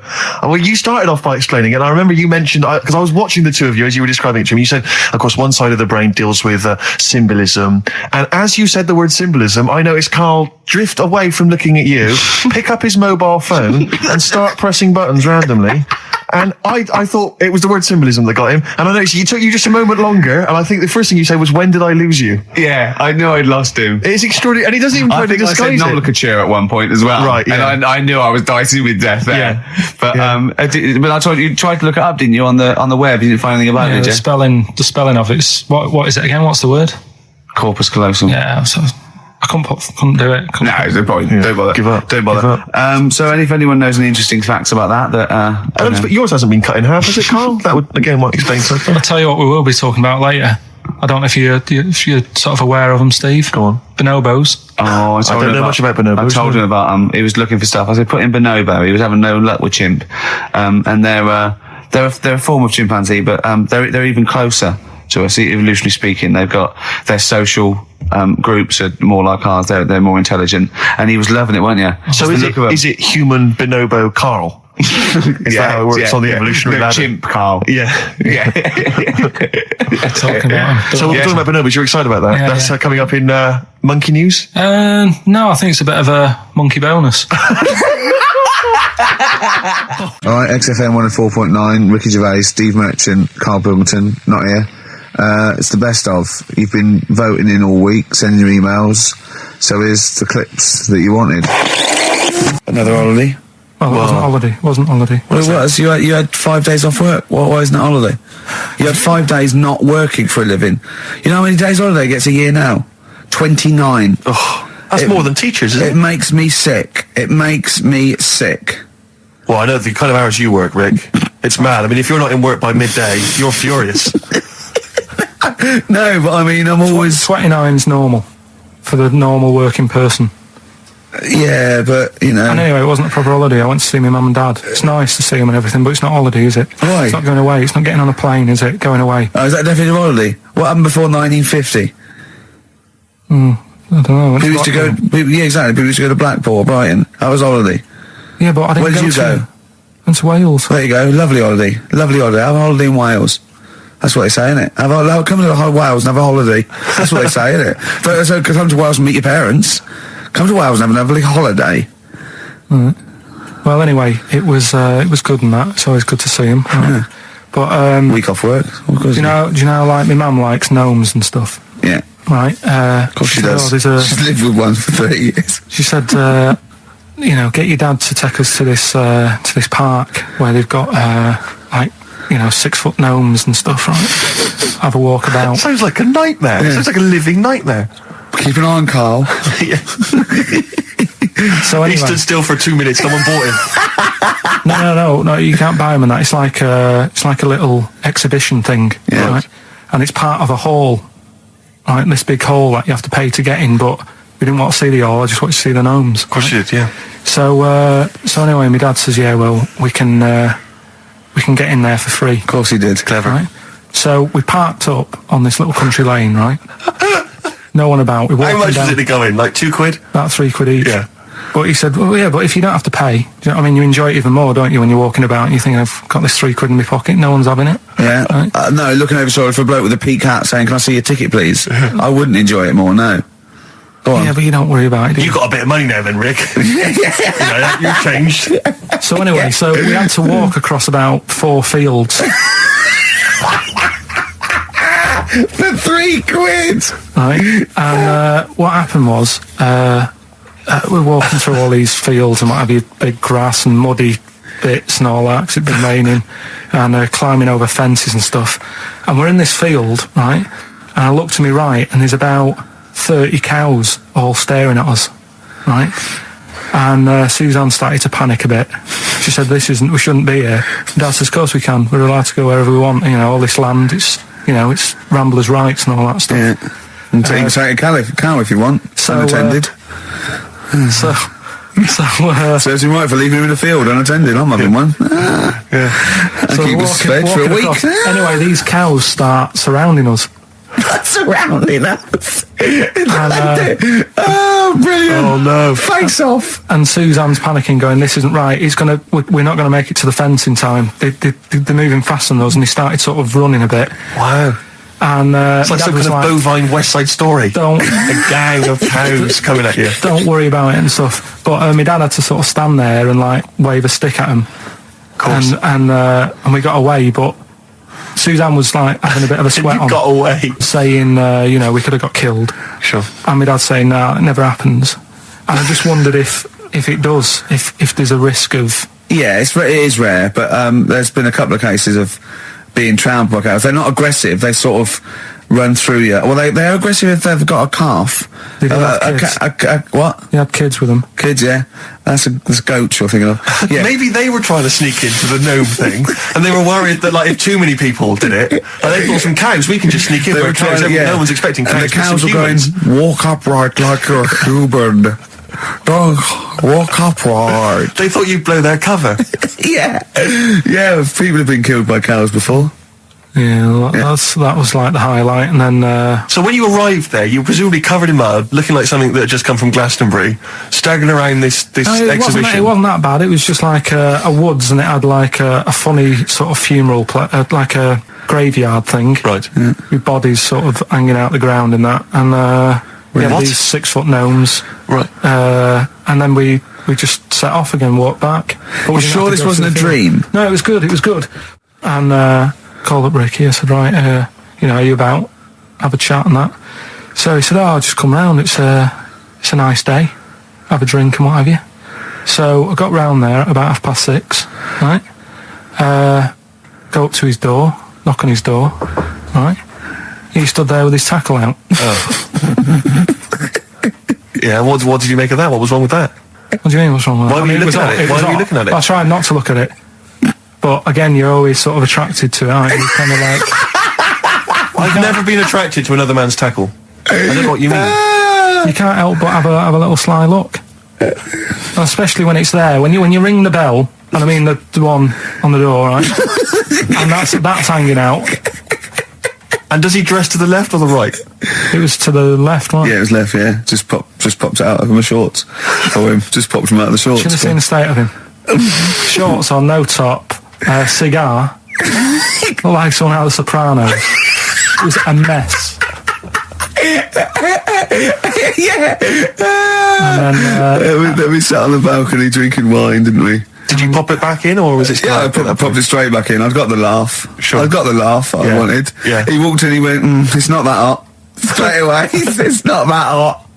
Oh, brilliant. Then, was that knob news, or is there more? no, it's got more knob news. That's just a taster. Just a taster. Listen, let's play some adverts. Let's play some great music, and maybe we should have some early knob news. Early knob news coming up. XFM. You know, you just mentioned there about sort of no knickers and that. Is this going to be your Auntie Nora? No. Right. It's just, like the last flat that I lived in, I always had a good view across the road and I could see, it was the hairy... There was the hairy well, Chinese not hairy kid. Chinese kid, he was just a Chinese kid, actually. Yeah. Yeah. Running Because about. that's rare, isn't it? Hairy Chinese kids are very rare, isn't it? Yeah. There's only one official sighting, isn't there? In one of those shit little magazines that you buy. And there was the old woman who didn't move, she was just sat there reading a book all the who time. we think possibly died and no one came round for weeks, yeah. But, and now I've moved, right? And it was quiet for a bit. I always look at what view I'm getting, right? Looks across and it was just sort of empty, sort of flats ready for people to move in and that, right? Anyway, people are in there now, right? And they've put all the furniture in, but I haven't put any curtains up. Oh. Right. So anyway, I'm sort of washing up, just having a look out the window. Yeah. Right. Girl sort of wandering about, knickers on, right? With no knickers on? You mean No naked? knickers. Well, she had a bra on. Right, okay. But, She's no probably knickers. looking for a knickers. So I thought, and I don't know how long I was looking, No. right? But anyway, she looks across. Oh, God. I think she spotted me. Yeah. I think, oh, God. I felt really bad. Yeah. I said to Suzanne, Sorry, is this some sort of peeping Tom confession? No idea. well, he's not, that's the thing though. Peepington. If I was peeping, she was peeping as well, because she was looking over. Works both ways, doesn't it? Yeah, but yeah, all she could see of you was your bald head. Yeah. No, but And your this hands is it. moving as you were washing up. And some white-looking substance frothing up. Particularly stubborn stain on this glass. Yeah. Oh, God. Imagine that. Imagine if she looked across. I'm assuming your sink is lower than the window. But didn't she just cover up or something? Or she looked back and go, oh, you looking at my fanny? Well, the thing I did, What? I thought, just sort of drop me boxer shorts. Because I What? thought, well, Suzanne said, what are you doing? What are you talking about? What are you talking about? No, just so they can see me cheeks of me. What are you talking about?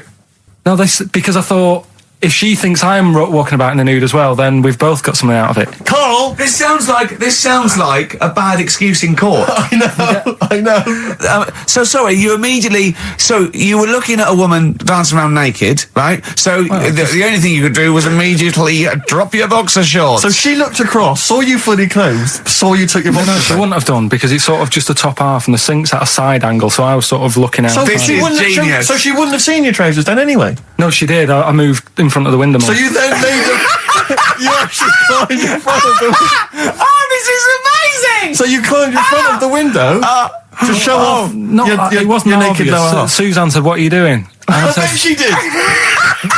What are you looking at? I sent you in here to What clean are up. you doing? I'm just taking my trousers down, stand by the window. Why? Because there's a naked woman across the road. What do you think I'm doing, Suzanne? I'm exposing myself while looking at some free fame. leave it. What's up with you, Suzanne? Wait a minute, can I just check? A final question. What did the woman across the way... What happened? What was her I reaction? didn't look again. I just thought, you've seen a bit of action as well. We're both happy. Let's leave it. Brilliant. So were you waddling around like a penguin with your trousers around your ankles? I just was walking about and Suzanne said, what are you doing? I said, I'll explain to you in a bit, but don't look out the window, because then it's Excellent. obvious. Then he sees, she calls her husband to look at Carl walking around naked. He goes, oh, she's got quick, Suzanne, get him out. There's only one with him. Get some more friends. They've gone one more.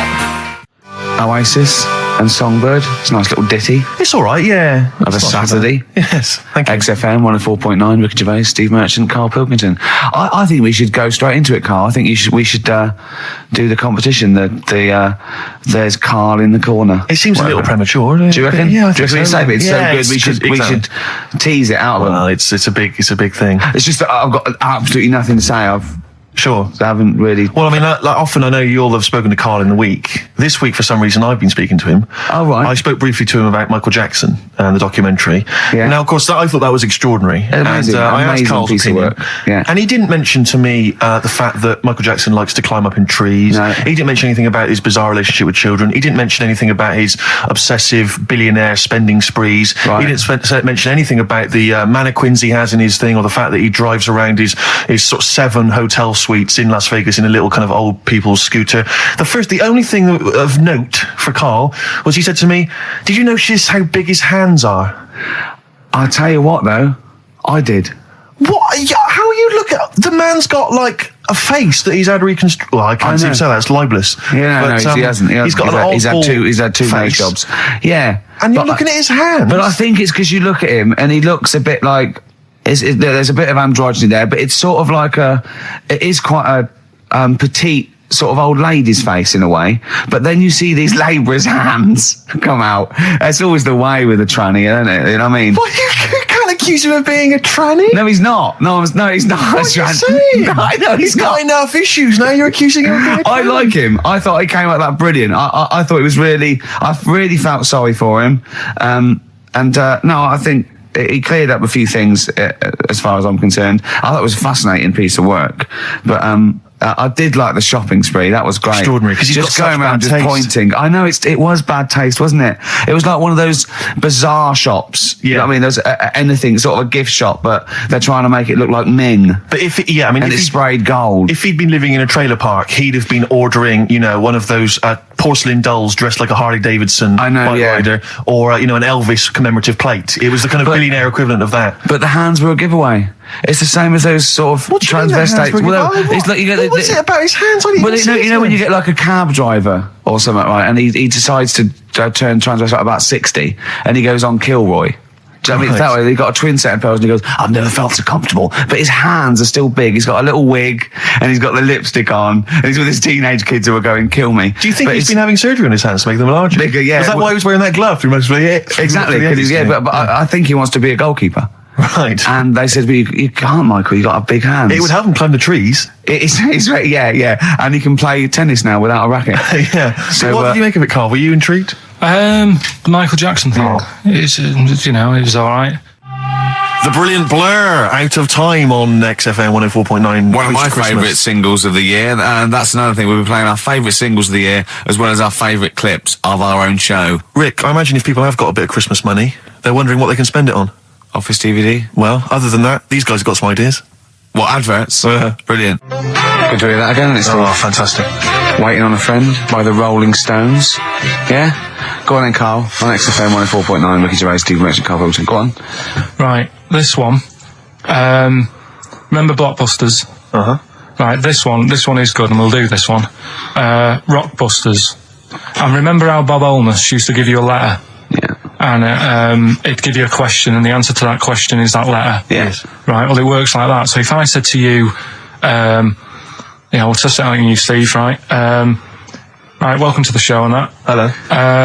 Let's play, right? And I say, right, your first one is W. Mm-hmm. And the cryptic clue, because it's done like crosswords. Okay. So not quite like Blockbusters. Well, this young man prepared for his death. And it's a W, so the answer...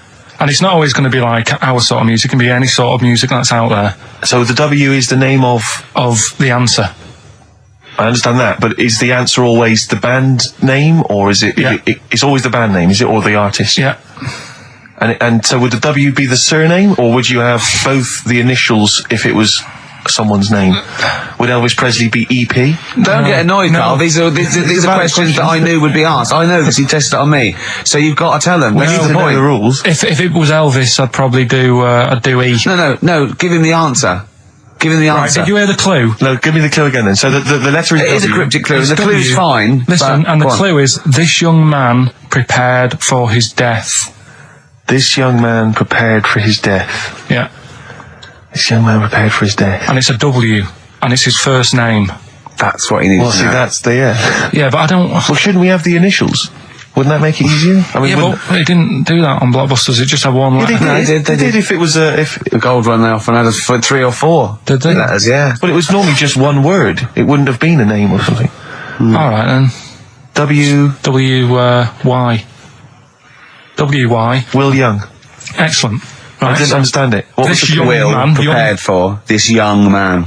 So he's sort of mixed, sort of cryptic. Yeah. But, I mean, you know, that's a good effort. That's better than Yeah. usual. No, That is better than It's not usual. bad, is it? So do you want to play? Let's play Rockbusters. Yeah, Rockbusters. All right. Sam, Hello. is it sounding all right today? It is. It's just about. All right, cheers. Sounded worse.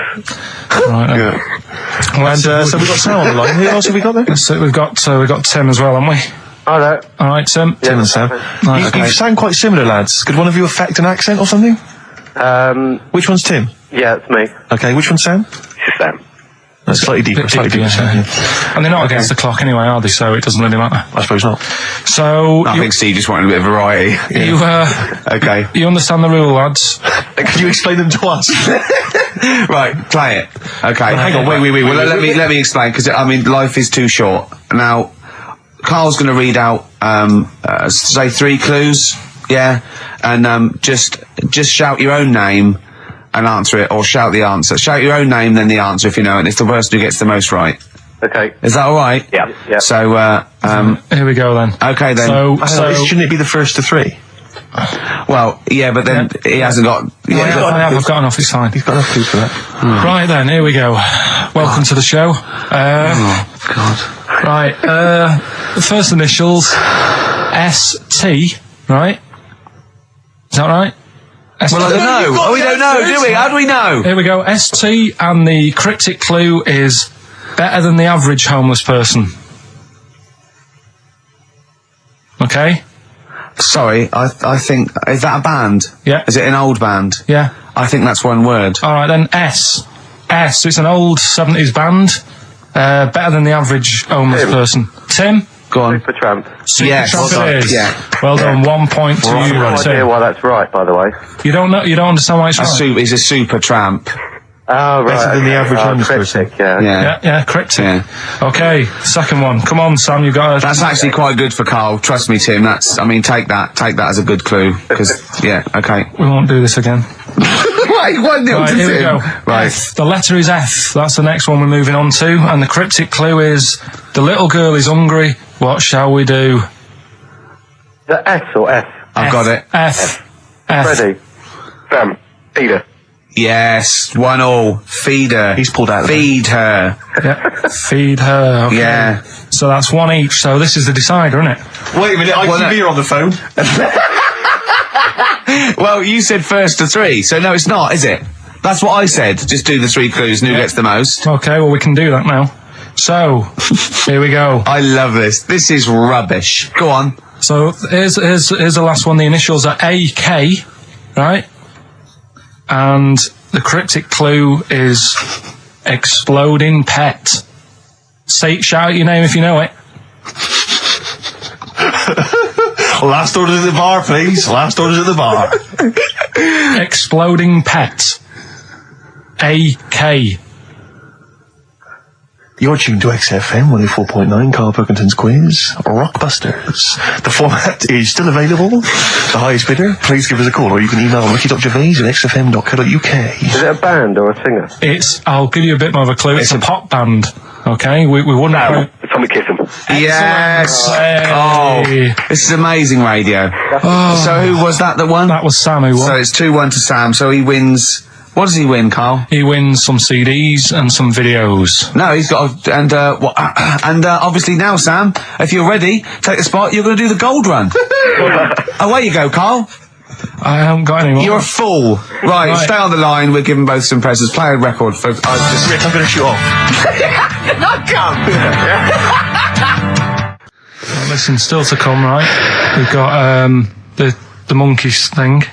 Oh, chimpanzee that. And when I was out last Sunday, right, at Johnny's birthday party, Steve was there. Yeah. Got talking about stuff. And a debate that we didn't really finish cropped up. It blew your mind, didn't it? Amazing. Oh, I know about this.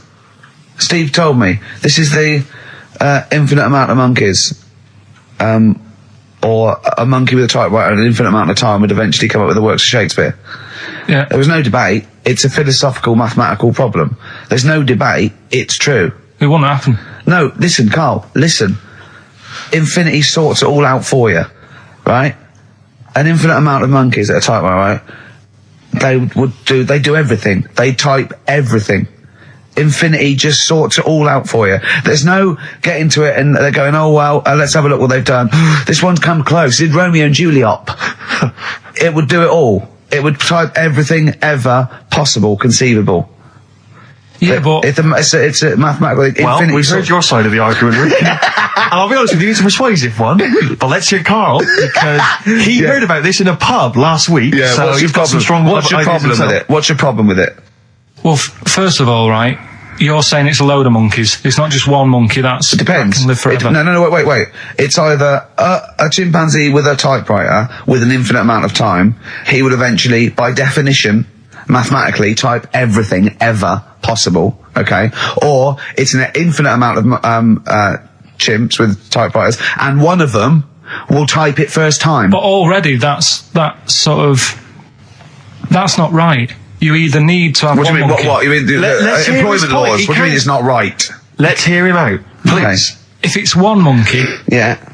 with a typewriter that's got loads of ink in it and that, right? At least it knows what it's done in the past. It's not. Keep going. Crime. If you've got a load of monkeys, it's like if you have too many. What's that saying about too many chefs? Too many chimps spoil the soup.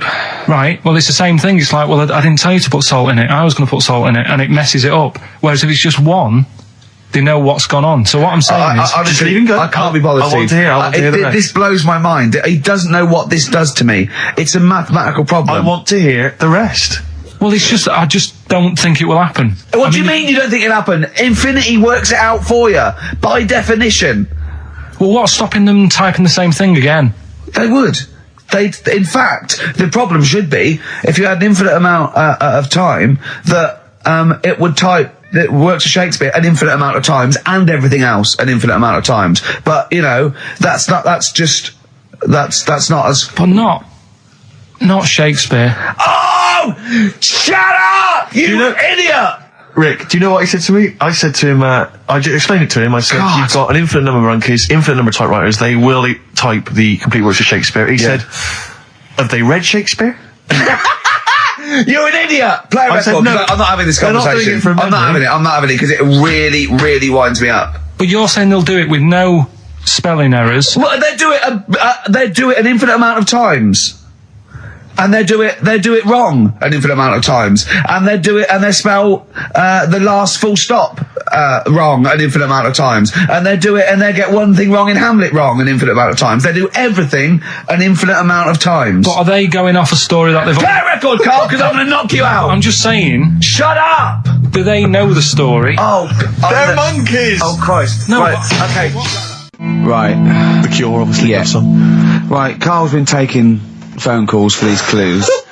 Right, and so everyone's been saying the same thing for the last one. He's been going, no, and I'm worried. I'm always worried. FD, I just overheard him on a call. They're going, oh, what have I been saying? Oh, no, it's FP. Dickhead. Right, give me the clues out. It's a rollover. Right, tell people we're really sorry to anyone who would have got that right. Okay, right, do the clues quickly. Tell them it'll be a rollover, so we have to do 3 new ones. Do you not write these You're down, such Carl? a I don't write the answers down in case Ricky looks over the thing and sees the answer. Why would I cheat? I'd rather you do something right with your life. Right, well, the clues were I've got 3 other jumpers like this one. Yeah. That was FT. Yeah. You got that? 4 tops. Yeah, that's all right. Good, well done. That bunch of people can't make up their minds if they want to sit in the sun or not. That was C. They were getting that. That was charlatans. Charlatan, right? A bunch of them charlatans, right? What do you mean? What's Charlie? No, it's like, shall I go out? Shall we? Charlatans. They got it, right? Where I went wrong with this one, The Jamaican fella, he had to have some aspirin. Why? It's my fault. You know, I'm not cutting. There's no point passing the buck or anything. I said FD. A lot of people were saying Fred Durst, like forehead hurts, which is a good one. Yeah, which would have been as good as any of yours. But I made an error, so we'll roll it over. No. What is the answer? What is the answer? Jamaican fella, what? Add some aspirin. Why do that? What's the thing? FP. It was Frida Payne. Frida Payne. Frida Payne. Frida Payne. Frida Payne. That's awful. You've got to write these down next week. This is I'm right. sorry, You're the producer. I know, but I've had a busy week, haven't I? That's not an excuse. That isn't an excuse. Our excuse is we don't care. Yeah. You do put care. the work in and then make a mistake. Yeah. It's better not to try than try your hardest and be rubbish. Do you see what the point? We don't care. But you've got standards. Yeah, and you're not meeting them. Think of that. You're not even reaching your standards. God. Right, well, that's that, I guess. Well, the prizes will be giving those away next week. Again. Just completely... Song for the ladies to end the show with. It's from Nick Cave's new album, Nocturama. This is a track called He Wants You. Back next week. Remember, Frida Payne. This is the Best Of Show on XFM 104.9. I'm Ricky Gervais, with me, Stephen Merchant. Yes. I hope you're enjoying the best of. I know what you're thinking. If this is the best, my Christ, what was the rest like? Well, we'll be back in a week's time, so you can judge it for yourself live. But anyway, in the meantime, this is one of the best clips I've ever heard. Oh, I'm laughing just thinking about what it might be. Do you know why people tink the glasses before they have a drink? Why they tink? The verb to tink. I do know that, Carl. Is it about poison? It is. Here we are. What, would it make a different noise? Nope. Brilliant. Go on, explain Why? it. You explain it, Steve. No, don't, Steve. You explain it, Carl. Go on. Oh, I've started, so I'll finish. Go on, Carl. Explain why they tink the glasses. Ages ago, Yeah. only people with money had drinking or something. That's like one of my film reviews. Years ago. Welcome to History Now. Now, ages ago, only people with money had drinking or something. Keep going, Carl. Keep going. Like spirit and stuff. So they'd it's like businessmen. It's easy for you to say. This is getting to be cruel, isn't it? This is amazing. Yeah, go on. Why did you open your mouth, Carl? What were you hoping was the best that could happen? Because you were trying to make me look stupid before with the planet, so I'm not... Whereas you know... Yeah, go on, no, come on. Businessmen with money have got to drink and ching. Okay, so then we'll drink. So they'd nip round to have a chat about whatever they're earning money with. And they'd say, right, do you want a drink then? And they'd go, oh yeah, that'd be alright. Yeah. So, rather than like, just pouring it out of a bottle into a glass and saying, there you go, it could be going, hang on a minute, it could be poisoning me head and trying to like nick my business idea. Yeah. So what they'd do, it'd sort of pour a bit of his drink into the other person's glass and you get that tink noise. And that's like cheers, you know. No, Carl, I've just said a slight amendment there. I think what it was you're absolutely right that they would then test each other's drinks to show that it wasn't poison. But over the years, that was reduced to just chinking the glasses by way of saying, let's not actually bother going through the whole rigmarole. They just did the chinking of the glasses. Yeah, that's good. It was exhausting though, wasn't it? I know. Was it worth it, do you think? Well, I like that, because people carry that with them now. When they do that, they'll think, oh, that bloke's definitely not trying to poison me. Yeah. So the horrible thing is that now, when I do the glasses, I can laugh and go, they don't know I've poisoned them. Exactly. You should always do the pouring back and forth. It's a shortcut, it's a slippery slope. You know, just be careful. Karl Pilkington in the chair now. The talked about, the acclaimed Educating Ricky. Right, well, just in case anyone's new, doesn't normally listen, basically, I'm educating Ricky. Do a bit of research in a week, find stuff, news, history, anything that's interesting. 3 stories, I give them a nice little headline. You take your pick. Between now and 3, you're going to learn 3 things. Yeah? Yeah. So, the headlines are, I'll be no buying one of them. Give us that again. I'll be no buying one of them. Nice, okay. Yeah. We've also got hippopotamus. Okay. Okay. And can you believe it? Can you believe it? Well, I'm going to go with hippopotamus. Hippopotamus? Hippopotamus. Right, well, this one, it's... I'm not going to take the credit here. I heard Christian talking about this on breakfast, right? Because it's a good story that happened. Basically, I don't know if I told you about it last week when we were having our spaghetti, but I think you did. Right, I know what it is. I know what this is. Okay, I've not heard this. right, there's a little midget. Right, there's a circus, I'm loving it already. Circus going on somewhere. I think it was in America. And is that present day or old times? I'm talking like in the last 3 weeks. Okay. Right, little midget, circus, really packed out show. People are loving it. Right, Steve, you're asked the same question I did. I know. So there's a little midget jumping up and down on a trampoline. What circus is this? Right. I pay good money to see it. So everyone's clapping, and he's getting carried away. Because he can't believe they're loving it. I didn't know they'd like a little person on a trampoline, but they love me. But you know what it's like when if there's a crowd of people sort of encouraging you to sort of go higher and stuff. Yeah. And I'm sure he knew it was getting out of hand. But he was jumping and he was coming down the road going higher, and he's going really high in the air, right? So he's doing this. Crowd are clapping. There's a hippo, right, just sat next to the trampoline, getting ready to come on and do his act. Oh, right, I thought he was in the audience. There's a hippo getting ready to do his act, Steve. Yeah. So he's a ventriloquist.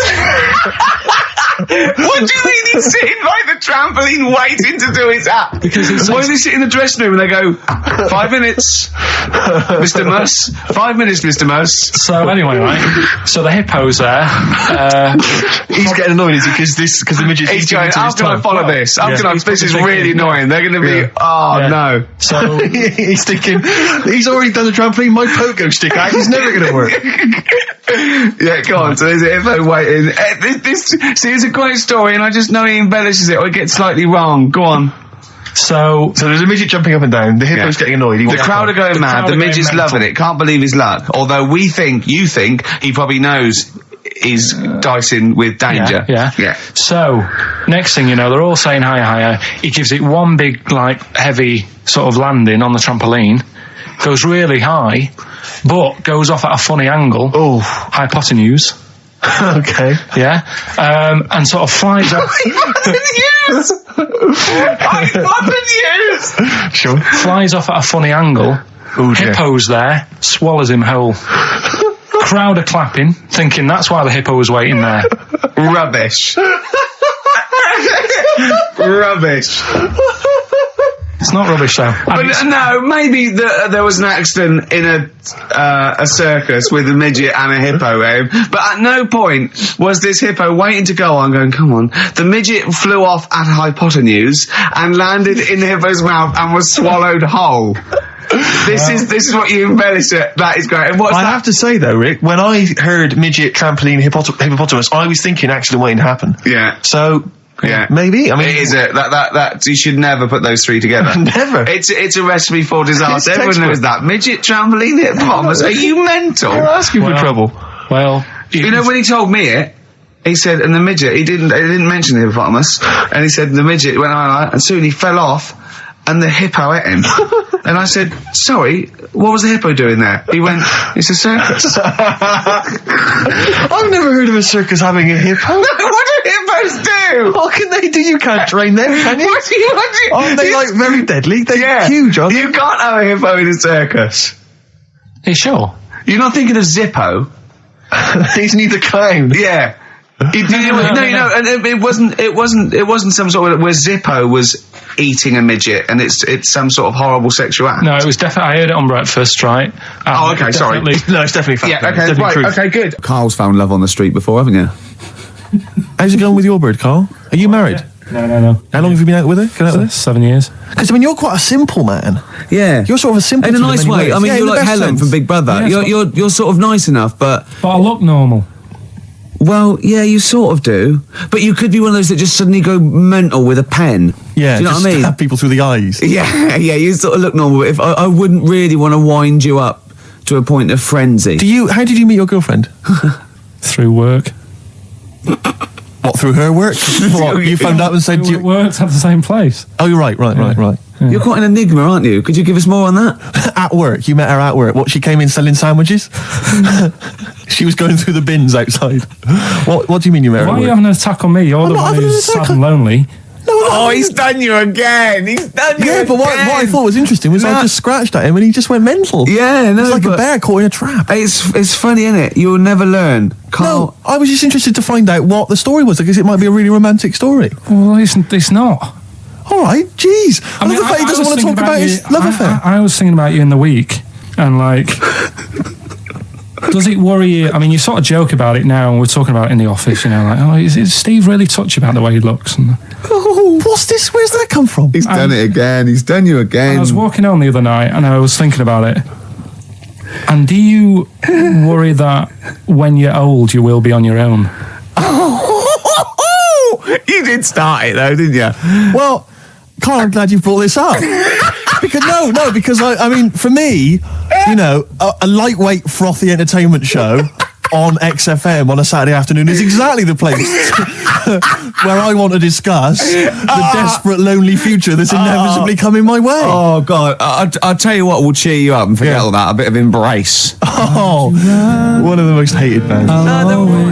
Probably you're thinking, Rick, isn't it time that we do our usual roundup of what's been happening in the news? Yeah. Which we always do every week. Yeah. We always do something, which is, I mean, basically, if you're listening and you're a new listener, say you work at a newspaper, we always try to be informative, just try and put stuff out there that just educates people, informs people. What are you thinking? Well, I said Monkey News is coming up, but what have you got? No, I was just looking on the net there and just found a couple of quite important news stories, probably worth mentioning.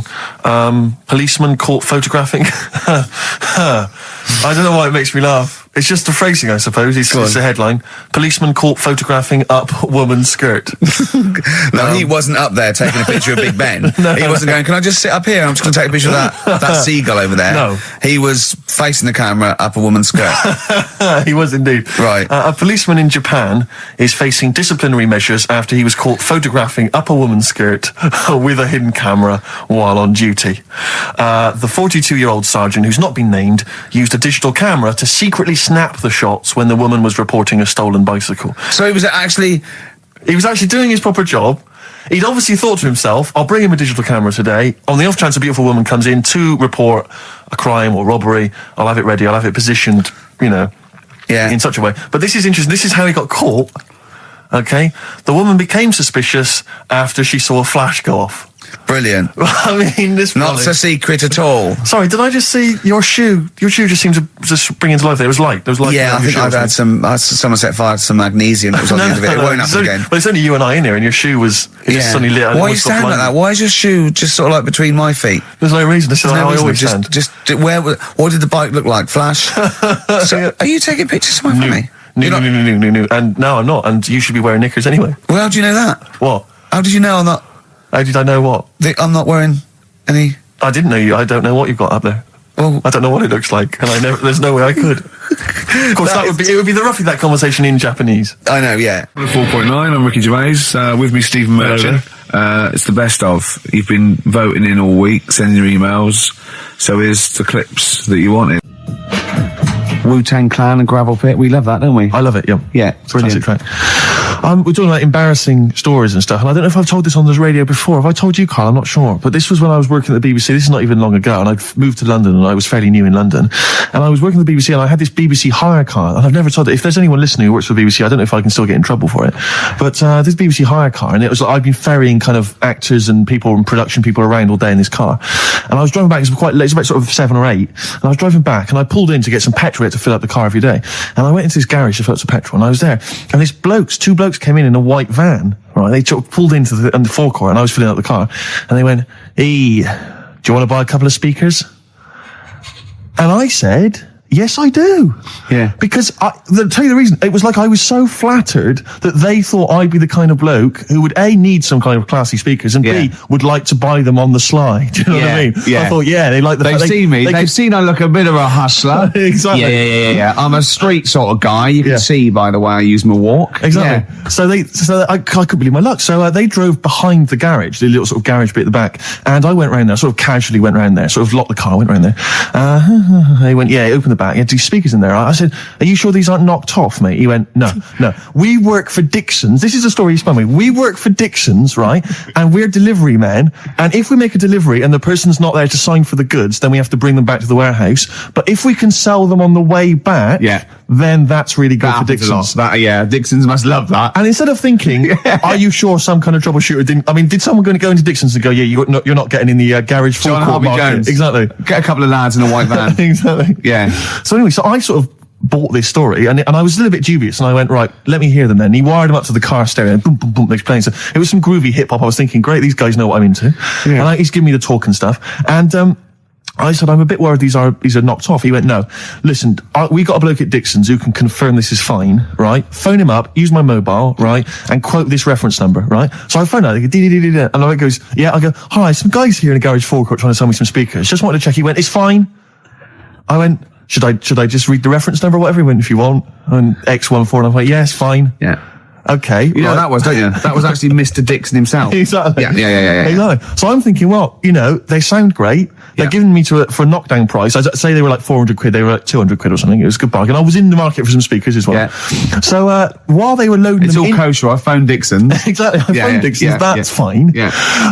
So while they're loading them in the back of the BBC hire car, right, I'm in there paying for the petrol, right, and the guy serving goes, right. He goes, what were you doing around the back with those blokes? Right? Because obviously there's security cameras filming this whole transaction, right? And he goes, what are you doing around the back? And I went, there's some old mates. Some of my mates were just having a chat and that.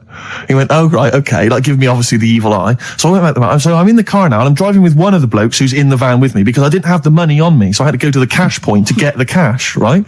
So I'm driving with him and the other guy's following me in the van and he was like a northerner like you and he was giving it all the, all right, I tell my girlfriend's a DJ, she's got some of these speakers, they're fantastic, and he's giving me this. And then my mind starts working. Now that I've got a bit of time to think, I'm thinking, wait a minute, this all sounds a bit dodgy. Yeah. It dawned on me, Rick. You know, Paul, you're streetwise. Exactly. You're streetwise, Steve. Not only that, I was thinking, how am I going to get them home? I've got to drop the car off at the BBC. How am I going to get these huge speakers back to where I live? And how can I pay for them? Because I've just spent £100 on Find the Lady with a couple of blokes in the square. It seemed like a fair game. Some of his friends were winning. But so I explained to him, I said, I can't get them back to like Brixton where I was living at the time. He went, don't worry, give us an extra 20 quid, we'll take them home for you. Oh, that's good. Delivery. They do a whole service, you see. And there's also a backup guarantee. Did they have the guarantee, the 3-month guarantee? They didn't. No. But so I said, I'm not sure about that. He went, well, why don't you put them in a cab, send them back, and your housemates can collect it? I was like, oh, no, there'd be no one in. And I was beginning to sort of get a bit conscious of like, maybe this was a bit of a scam after all. So I pulled into like a little side road. I said, I'm not sure I'm into this now, actually. He went, what are you talking about? It's 200 quid for a pair of speakers. It's a bargain. Never get a bargain like this, mate. I'm going, not too sure, actually. I don't think I want them. He went, 150 quid, mate. 150 quid. I went, no, he's 100 quid now to you. And I'm thinking, wait a minute, this doesn't sound like the kind of work that Dixon's would be doing. Dixon's don't do that when I go in. This is it. Dixon's never negotiate in that way. When I go there, look around and I leave, they go, where are you going? Exactly. I go, no, we'll have anything then. Have anything for a So quid. I stopped the car and the white van pulled up behind me with his mates in. Sure. And I said, can you get them out? I'm not interested. And he went, 100 quid, mate. And he was just going, you tosser, you obviously want some speakers. And he was having a go at me. So I was carrying the speakers out and putting them back in the white van. And he was just shouting at me. He was going, 70 quid. I was like, 70 quid from 200? This is ludicrous. You realise that wasn't Dixon's policy then. Exactly. They don't usually shout you tosser as you leave the, leave the shop and walk down Camden High Street. They're not usually shouting you tosser. You should have took the offer of like the monthly payments they've got on at the moment. So I eventually put them in there and I sort of knocked the deal on the head and I got back in my car and they were in theirs and I just looked in the rearview mirror and they were punching the dashboard like with aggression and venom, like we let that deal slip through our fingers. And I've never been so terrified in my life. I just sat there and I was just thinking, oh my God, all I was thinking now is what if I go back to the BBC and they go, we've had a call from the police, the man at the garage, he saw you doing a dodgy deal. I love it. Yeah. Well, what you do is you put the hire car in a drain in your front garden and then go in and out of the toilet just pouring bleach down or Ajax and then never know. One of my uncles, Tattoo Stan, he's just caked in them. Tattoos. Right. I don't think he's my proper uncle, but it's just like my dad's Tattoo Stan. No, my dad's That's a province in Russia, isn't it? My dad's got loads of mates who. When you say he's not your proper uncle, do you know, like when someone comes around, all right, Uncle Stan. Yeah. Do you know what I mean? And there was my dad had loads of mates like that. There was John the Screw. right? So he either works in a prison or he likes to have sex. Cabbie.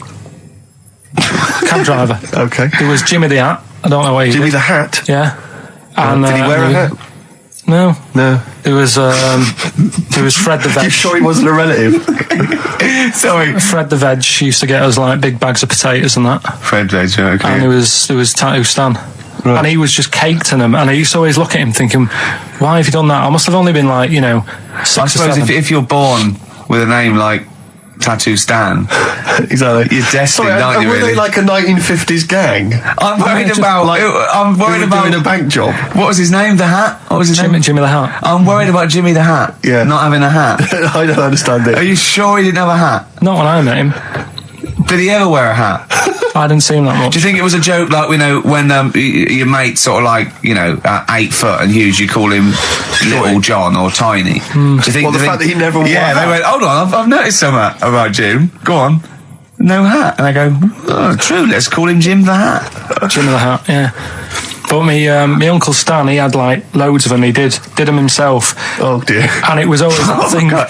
What was it things like? He had like the cross. cut here, Made in neck. Britain. And if you're going to do them yourself, I'd say at least make sure you're sort of a good drawer. Yeah. And don't do it in the mirror so it comes out backwards. Well, that was the other thing. But like, I remember he did. Names are all right. He had like all his kids' names down his arm.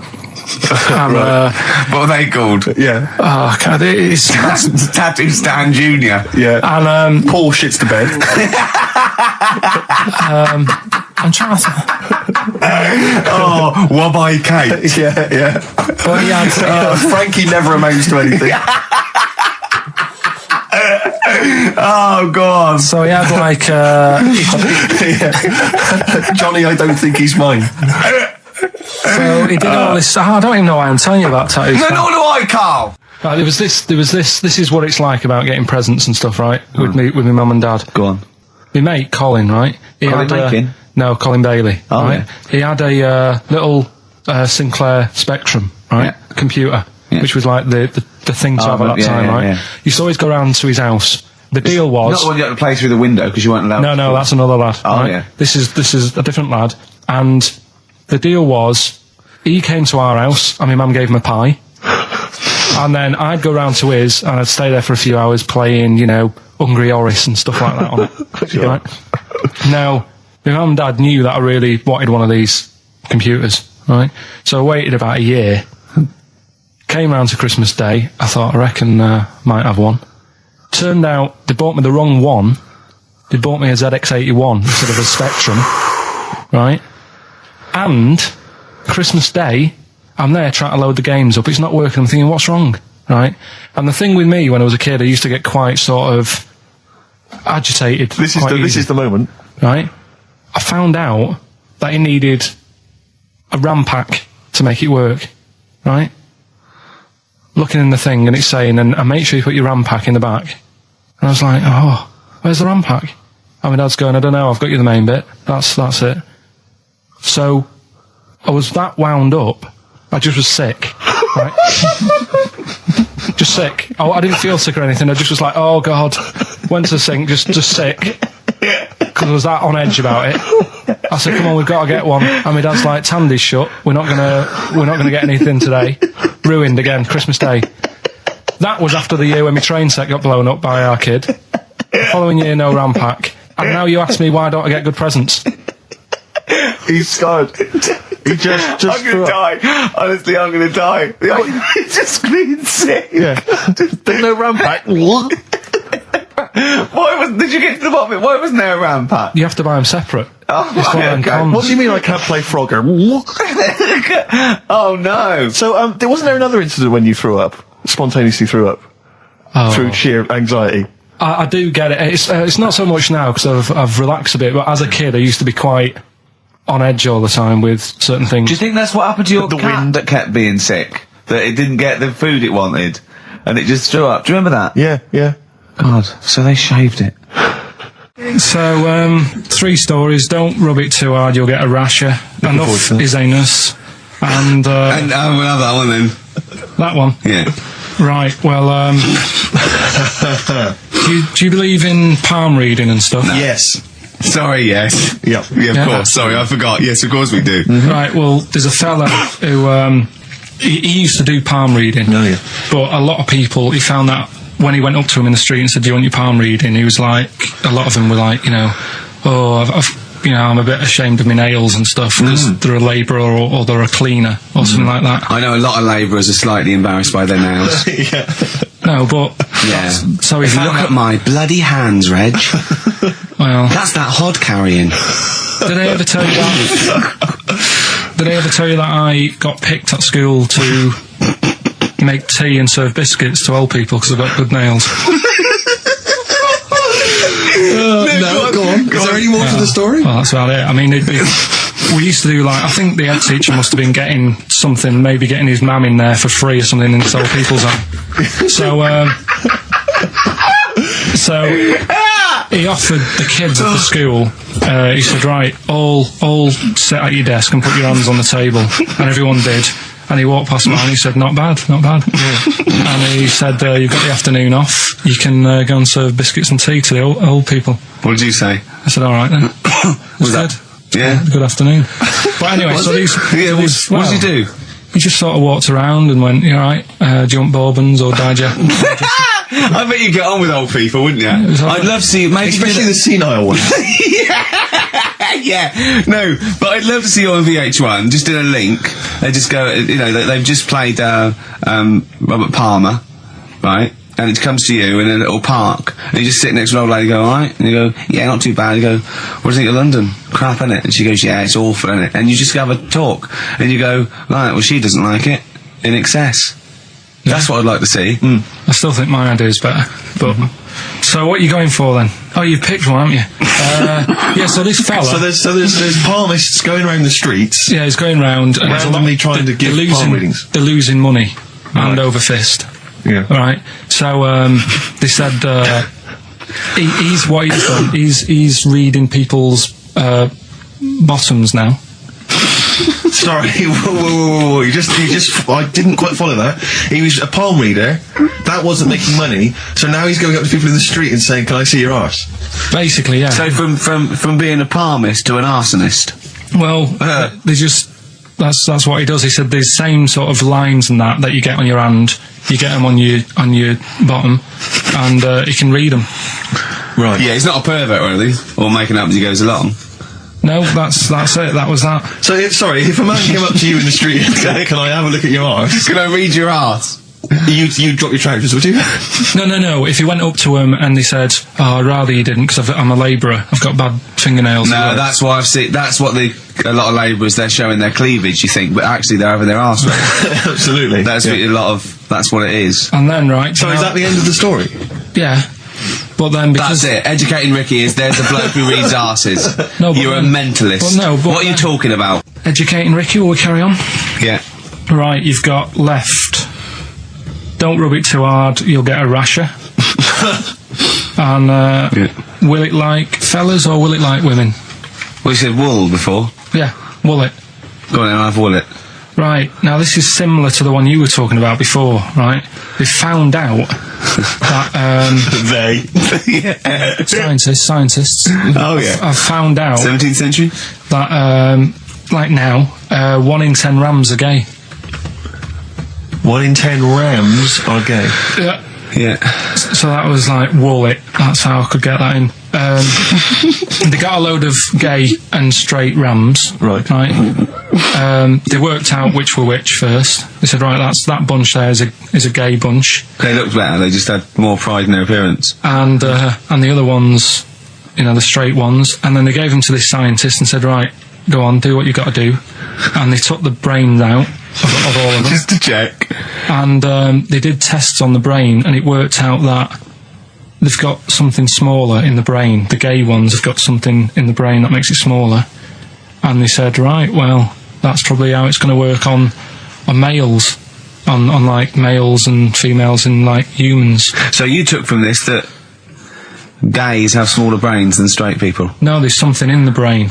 Right, go on. So if someone's saying, you know, oh, I'm a gay, or they're not sure or whatever, they will now be able to find out. So you can go to the doctor and to find out if you're straight or gay. Is there any gay in my brain? Let's have a look. Do. You've got a little bit of a gay in you, yes. A little bit of gay in there. Yes, you've got the, you've got a little bent cell there. Well, that's why they did it, anyway. I don't understand how they could differentiate which was straight and which were gay to begin with, before they then gave it to the scientist. Wasn't that what the scientists figured out? How could they tell? There's one theory that it's genetically determined. There is one. There is a theory that's genetically determined, but I don't think it's as easy as pulling a sheep's brain apart and finding a little pink sort of like blob in there and going, right, we've taken the guy out and now he's going to go and shag some ewes. I don't think it's that straightforward, although homosexuality does occur at a similar sort of rate in animals, I think. Yeah. So you do that, didn't you? So that's that one. I mean, I just like the idea of the farmer figuring out which is straight and gay.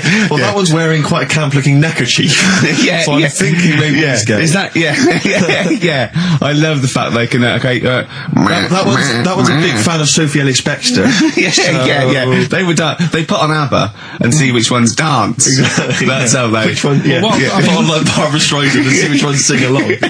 It is rubbish. What did I find out? Did you just say that is rubbish? No, then here's a good one. Go on then. Right, in Dubai, this woman went to Dubai for a holiday, and she was over there, and apparently in the markets bitten by a spider? They sell lizards. Oh, go on. Right, just like for people to buy.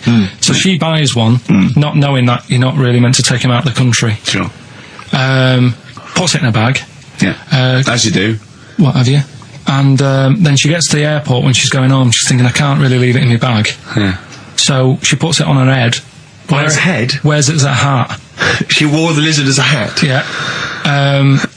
People on the plane were just like, yeah, everything's fine. You know, they're doing the cross checks and that. Yeah. Have you got your seatbelt on? Yeah. There's a woman there with a lizard hat. Everything's going well. She gets off the plane at Manchester Airport. Lizard sticks its tongue out. Yeah. The air hostess says, what are you doing with that? She goes, I've had it. The lizard said, I just found her in Dubai. They said, I've had this with me all journey. And they said, well, you shouldn't have done. And they took it off her. Yeah, I think that is true, actually. Yeah. Yeah. So what about that? Yeah, good, yeah. That educated me. Right, what, any more? Well, what's that taught you? That's taught you, be careful when smuggling lizards back as some kind of hat. Yeah, don't just say, lizard, keep your tongue in, you twat. Not at the customs officer. Yeah. Last one. Yeah. Don't rub it too hard, you'll get a rash out. It's been a mess today, hasn't it? What do you mean it's been a mess? It's been a mess. What has? This. What? The show? Yeah. How has it been any worse? It's just all over the place. There's no sort of, it's not tight like it normally is. And she'll be going away with this, thinking that's what the show would be like. She listens to the show. She knows it's a shambles every week. Go on. Well, don't rub it too hard, you'll get a rasher. Yeah. Do you know the saying, ham it up? Yeah, go on, yeah. Right, well, do you know what it means? Well, it means to overact. Right.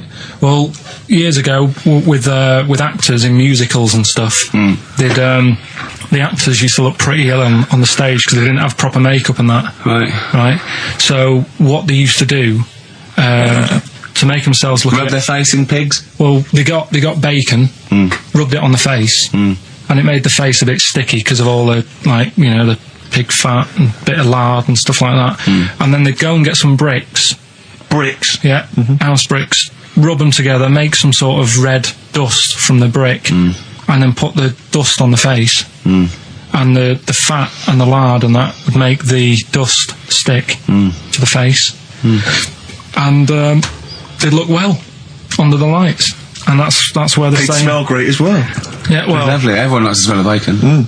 No, but so that's the old ham it up. That's where that comes from. If it's true, I've no reason to think that it's not. So that's your third educating Ricky today. So what have you learned? Nothing. Absolutely sod all. You've got your hamming it up. Yeah. Rams are gay. They know which ones are gay now. Now, And At last, thank God. the fella who can hand read an arse. If you missed the rest of the show, what are you going to make of that? If you've just tuned in, You are a maniac, Carl. So- And you've had your screen test. I reckon we'll be seeing you on MTV or VH1 in the near future. Which one are we No, doing? do the Bughead one. Right, well, the bughead one. Well, we've talked a lot about animals and that, haven't we, without heads. Surprisingly, we have. I think a disproportionate amount on it. if you're a new listener and this is the first time you've listened, you'd be surprised. Yeah, we've done all that. We've covered worms, the way if you cut their head off, it grows back if you don't cut too high above its neck. We've covered The chicken. the fella who blinked. Yeah. I can't go into it again. Right. Let's not go into it again. We've had the chicken with no head that lived for 8 months. Yeah. And we've had And we've had the cockroaches. cockroaches living for a week without an egg. Right, okay. Well, it's a bit more on the cockroach front, really. Right. They've found, right, that if you get a cockroach and you cut its head off, Yeah. right, and then you find a cockroach that's still got its head, but it hasn't got any legs, Right. right, it's not over for both of them, right? Because what you can do, you get the one that's got the legs Right. with no head, sort of running around, get the one with the head, sit it on top of it, Right. get a little tube Okay. so that the fluids... So is this auntie's go out of the Let him room? finish. This is like Blue Peter. Let him You can get this for Christmas. Right, you get a little tube, you sit that on top so the bodily fluids are still running between the two. Right. The head of the one on the top will control the feet of the one on the bottom. Okay. What about Good. And will it continue to live? that? Yeah. Okay, you don't know that for sure, do you? That was just a No, question out of the blue he wasn't expecting. Yeah. Well, what do you think of that? Good, yeah, it's great. Yeah, just a primitive nervous system that can, yeah. Did you expect us to be more impressed and excited by that? Well, Did you fall off your chair when you read that? Did you literally topple off? Going, Did you "Whoa, look at cartoon." think you were going to be the Frankenstein of the insect world? Yeah. No, I just was thinking if they can do that, you know, With them, can they do it with them, humans? Because I also did a bit of research course on. you did. Did you come to the sort of conclusion that apart from the moral aspect of it, that the human was probably more complicated than? Yeah, but do you know what I mean? Things move on, don't they? Do you know what I Modern mean? science, Rick. You know, I had Benetton as a kid. Now they've got PlayStation 2, and the difference in 10 years. They is have amazing. found that if you lose your head, a cockroach can live normally on your body, but not the other way around. Your head on its cannot control its legs because it's too complicated It's for too your confusing. brain. So, yeah. Right, so listen, right? Okay. So, last educating Ricky of the year. Oh, Christ. What a cat toast. Yeah, let's do that then. Right. Victoria Plum. There's this woman, right? Yeah. This woman, she's reading Guinness Book of Records. Yeah. And she's flicking through. Yeah. And she notices that there's a world record for a cat, right, with 27 toes, right? So she reads it and she thinks, well, that's not right, because her cat's got 28. What do you mean a cat's got 28? Her cat's got 28 toes. So she was like, well, hang on a minute, mine should be in there. So there was I missed the very beginning of this. she was... Just looking at the Guinness Book of Records. Oh, sees a woman woman was looking through the Guinness Book of The woman Records. with the cat with 28 toes looking Right. through, and it said the record for the cat's toes was 27. She thought, hold on a minute, Ross McWhirter. My cat's got one more than that cat, so go on. Anyway, so she said, the person doing the interview with her said, is it happy? And she said, yeah, it's great, and it's really good in the snow. Right. It gets through a lot of nail varnish. Well, that's what he said, right? He said it's really good in the snow. So I just was thinking, that's it, really. That's not it. That's the end of that story. Right, Carl, sorry, go on. Another war fact. So Go you're on. saying it's rubbish, but look, you love that. Yeah. Right? Yeah, Second you're one. absolutely right. The first bomb that was dropped on Berlin, Yeah. it didn't kill a person, but it killed an elephant. I think that's true. That is true. Right. Okay. And the last one. Is that all you know about that? See, that's interesting, isn't it? But that's enough. But no, it's not not though. enough. Because I mean, listen. Most people want to go, oh, what was the elephant doing there? Did Well, it it's land on a either- zoo? Was it a pet? Oh. Was it a lost elephant? Did they aim at the elephant? How did it kill it? Did Was it hit on the Hitler's head? favourite elephant? yeah. Was it Hitler's favourite elephant? Did it then have one ball? Yeah. I mean, these are the things, why didn't he catch it with his trunk? Did it have an effect on German morale? Yeah. Yeah. Oh, that Yes. elephant is kaput! Oh, Jumbo! I don't want to fight anymore. What do you think of that then? Yeah. We've got one more bit left. Brilliant. One more fact. The French, right, when they were at war, David Sharma, I just imagine him just introduced it. It's amazing. Which war was this? it was still the World War... One or two. World War Go on, II. it's 50-50, go on. yeah. Right, World War II, what the French did, everyone needs a code. Everyone needs a code. Yep. A code when you're in the army. This is and a that. Disney song. Right? And to sort of give the go ahead if you want to go into battle and stuff. Okay. Right? So, Everyone needs a code. but the weird thing Game is, show. right? The weird thing is, do you know what theirs was? Go on. Do you? Yeah, I know what it is. It's So what a was bit weird. the French code? For what? To sort of say, right, yeah, go on But they had more than one. on this day. But I don't know what day it is. On All this right. day. It's like saying, what am I thinking of? What was the battle? What was the... Okay, so alright, what... Look at him, look, he's genuinely confused that I've asked this question. Right. It was No. If you ask me a question, ask me the question correctly. What was the code for battle during what battle?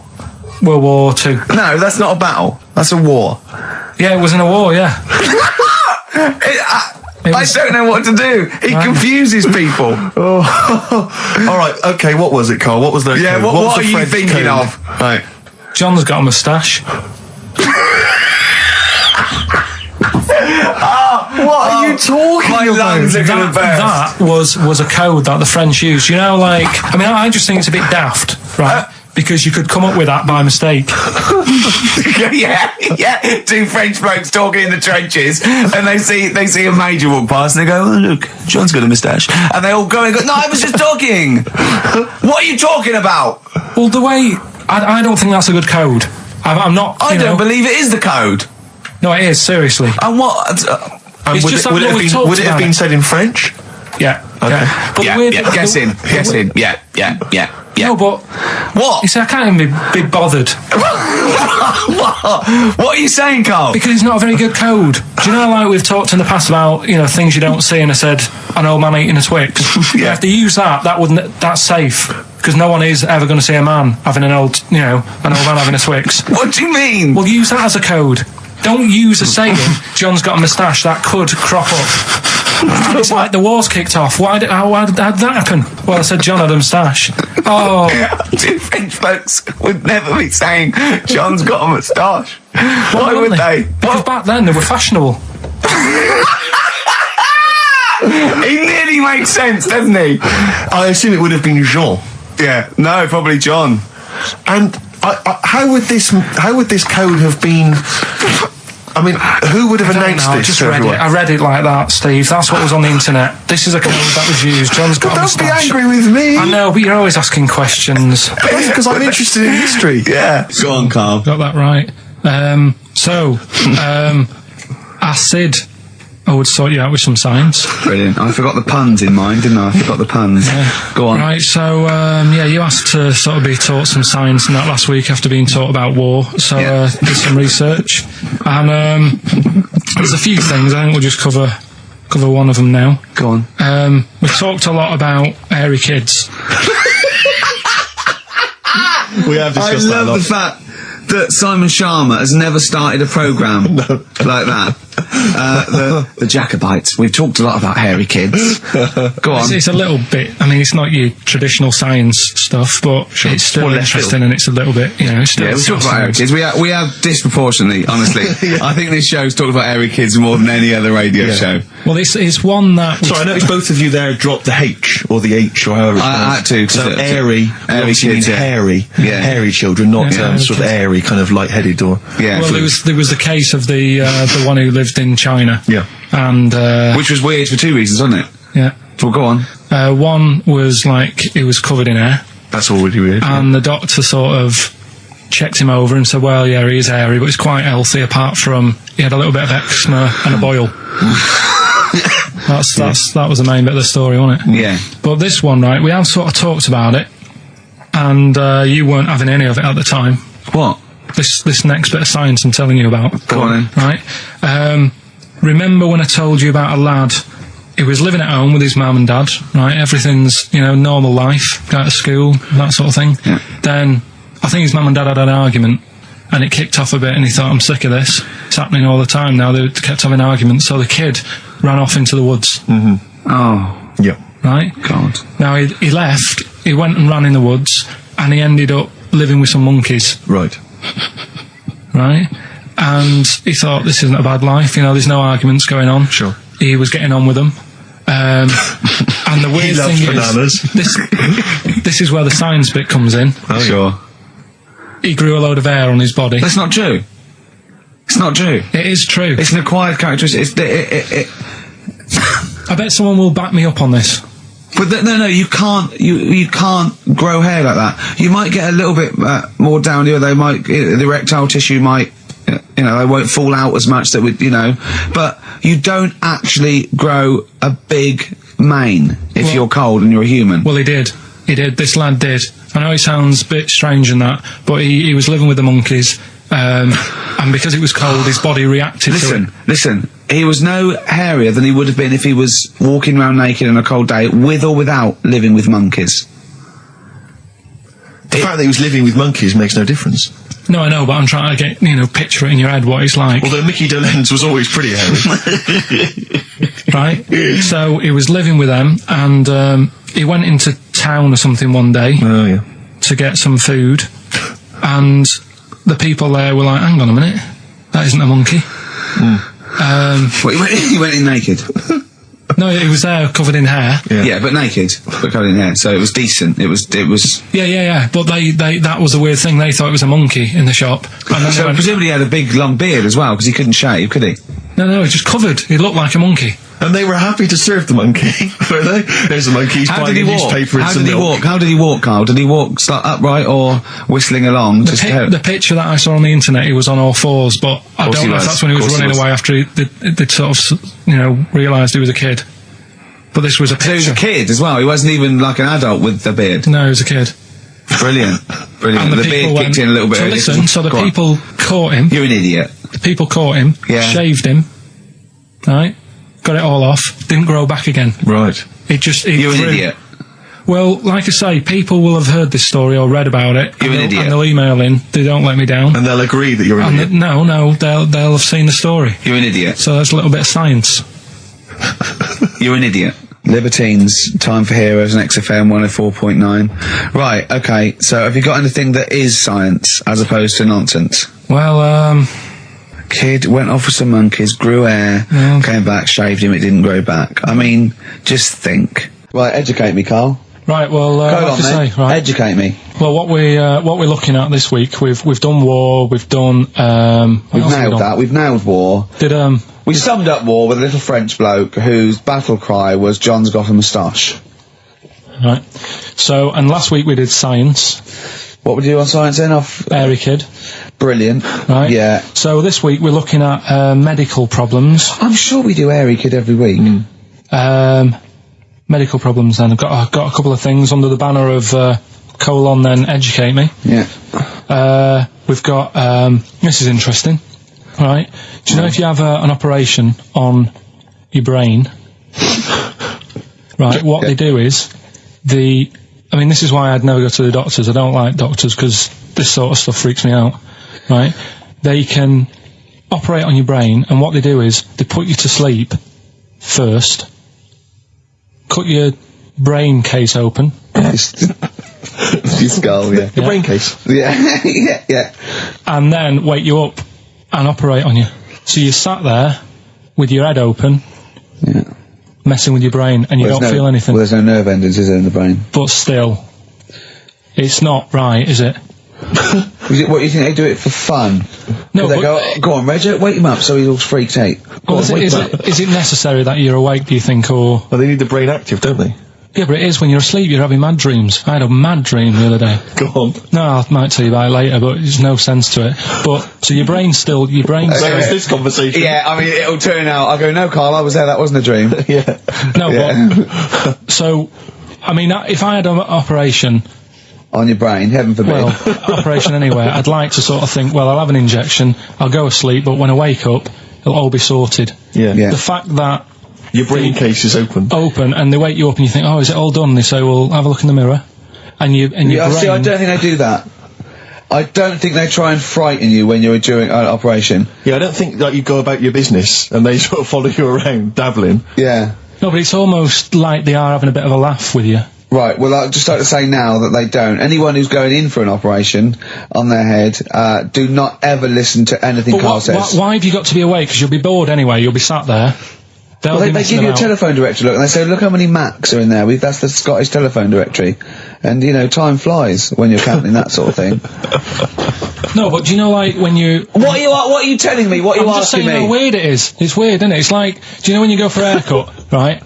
It's a bit embarrassing. Well, I don't anymore, but when you go for a haircut, it used to be... you go for a haircut? It used to be a bit embarrassing when, like, they'd wet your hair and they'd make you have that sort of Hitler cut because your hair's wet, and I used to hate it, and I think, do you have to do that? Do you know what I mean? You know it's what I mean, similar. It's very similar to open skull surgery. What I'm saying is, it's almost like barbers like to do that to make you look daft and feel daft for a bit, and there's women coming in and out, and you're sat there with a daft haircut. Yeah. And this is what that reminds me of. Do you think they do it in a shop window? This brain operation? I'm just saying, it's a bit weird. Why are we doing it in John Lewis's? Just so more people I love the idea that that's what doctors are doing. Let's make this guy look a bit stupid. Yeah. Open his brain Look case. at the twatty look from his brain out of his head. Take a Polaroid, Reg. Take a Polaroid. Look at him. Look at his face. Right, clock his face when I give him the mirror. Get this on camera. Put his fake nose and glasses Sorry, did you teach me something then? Was that educational? I thought you that your brain case can be open with your awake, and you just sat there sort of letting them get on with it. Brilliant. I've learned that. I'll never forget that. Right, go on. Anything else? You'll love... Let's play a song, because the next one is amazing. What, even more amazing than that? Yeah. Play a song? Yeah, bit of Bowie? No email still, by the way. No, I don't think it's working. It's not working today. Lady Stardust. We'll have to do a phone-in for Rockbusters. Off the Ziggy Stardust album. Alright. So, we'll move on to this next one, right, which is brilliant. Dead short story, so... Right, old woman, about 70 years old. Yeah. She's normally fit and healthy and stuff, nothing wrong with her, she's having a good life. And one day, she goes for a check to the doctors, just to check herself out, because she's getting on a bit. Yeah. Says, take your clothes off and that. So she does, and checks her out, says, yeah, you're looking good, turn round. He said, oh, God. He said, you got a tumour on your buttock. Right? So she goes, oh, what, can you do anything to sort it out? So they go, yeah, we'll book you in for an operation, it's best if we remove this. Books are in for an operation. Operation day comes, strip her down and that, they're all stood round, the doctors, start to operate. It only turns out it's a pork chop that she sat on 5 years earlier, and it had stuck to her buttock. Right, Carl. I can forward you... serious. Right, okay, Carl, I'm telling you now, I'm leaving. I'm never doing this show again. No, I'm serious, honestly. You're talking, I've never had such... You are... Play a record. I couldn't believe it. What do you mean you can't believe it? Stop the record. Right, okay, right, what do you mean you couldn't believe it? No, when I read it, I said, I've got to tell Ricky that. This woman had a pork chop stuck to her arse for 5 years, you mental case. Of course she didn't. Doves, caught by the river. People are going to think you're thick, Carl. Well, they can think what they want, because if they do their own research, they'll probably find the story.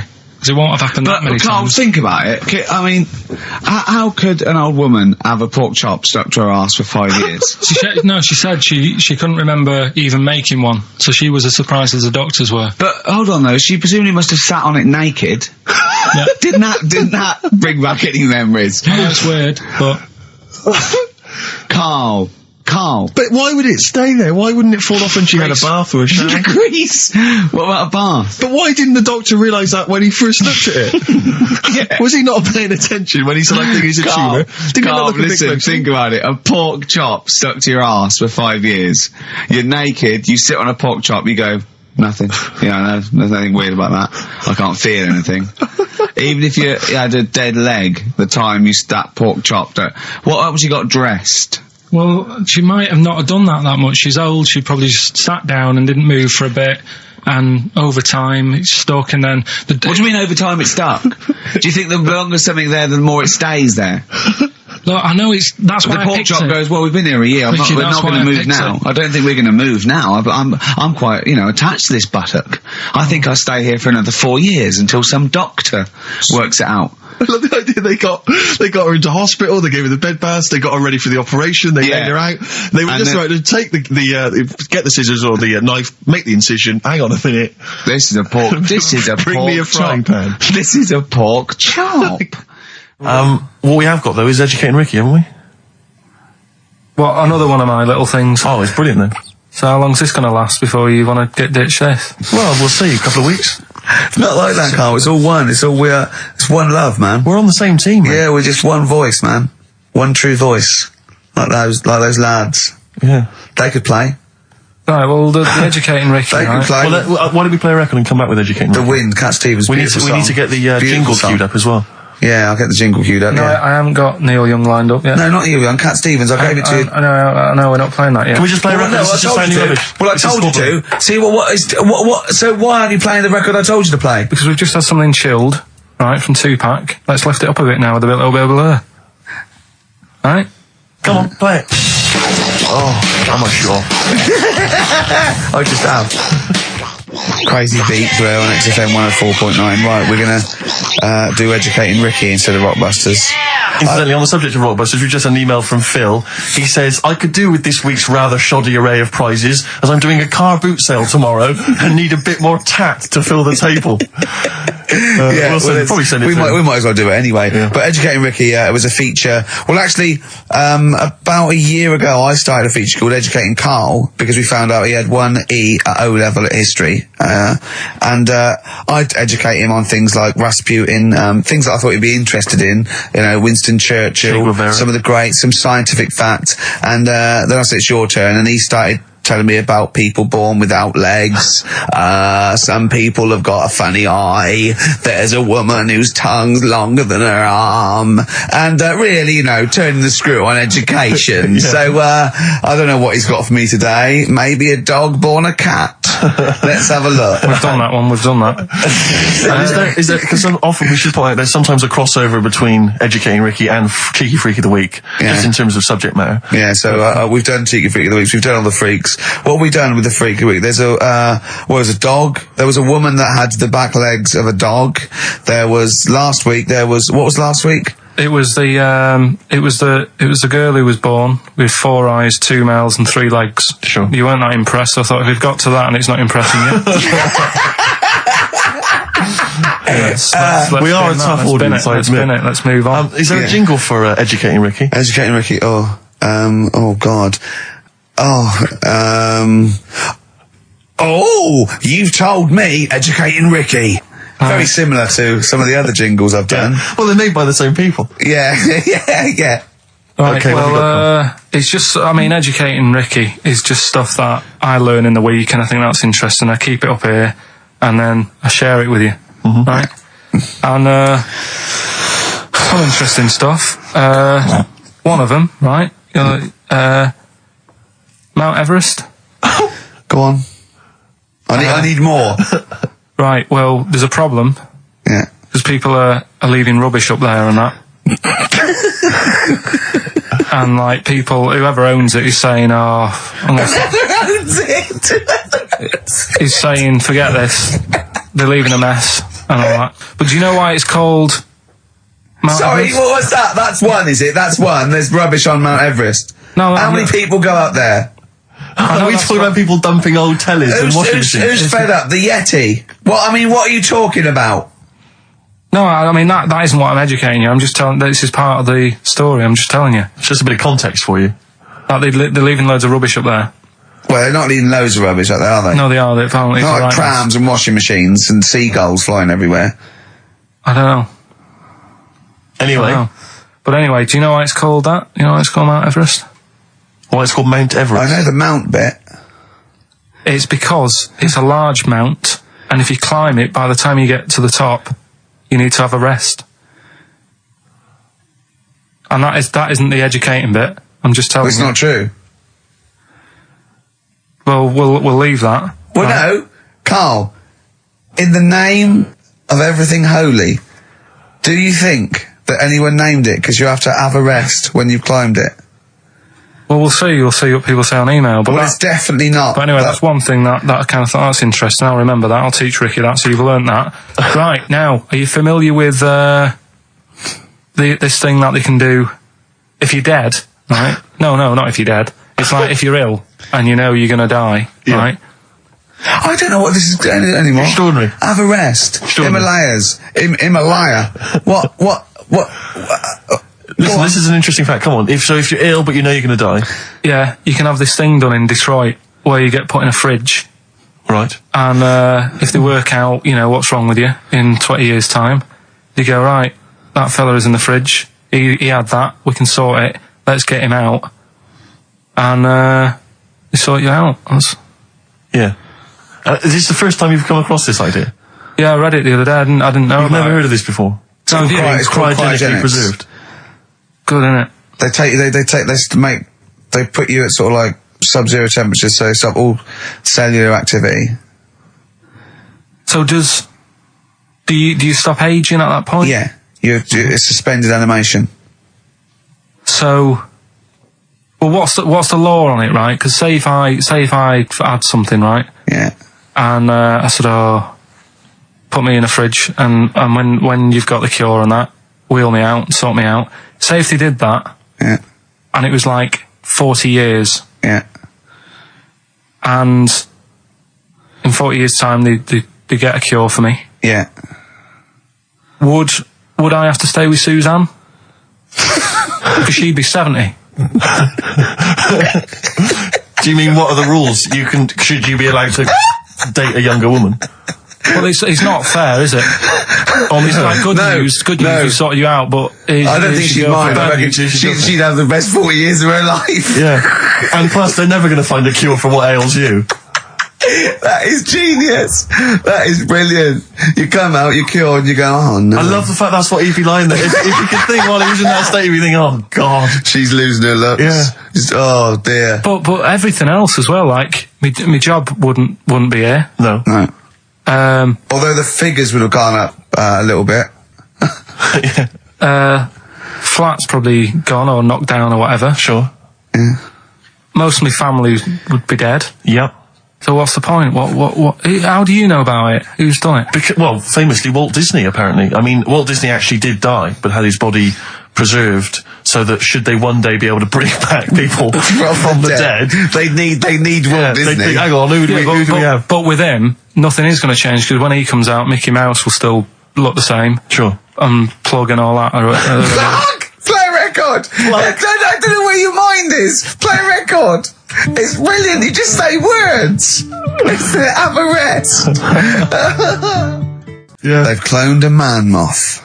No, but that's the sort of thing I think we need now, right? We've covered a lot of stuff. What, education? Teaching, yeah. Well, okay.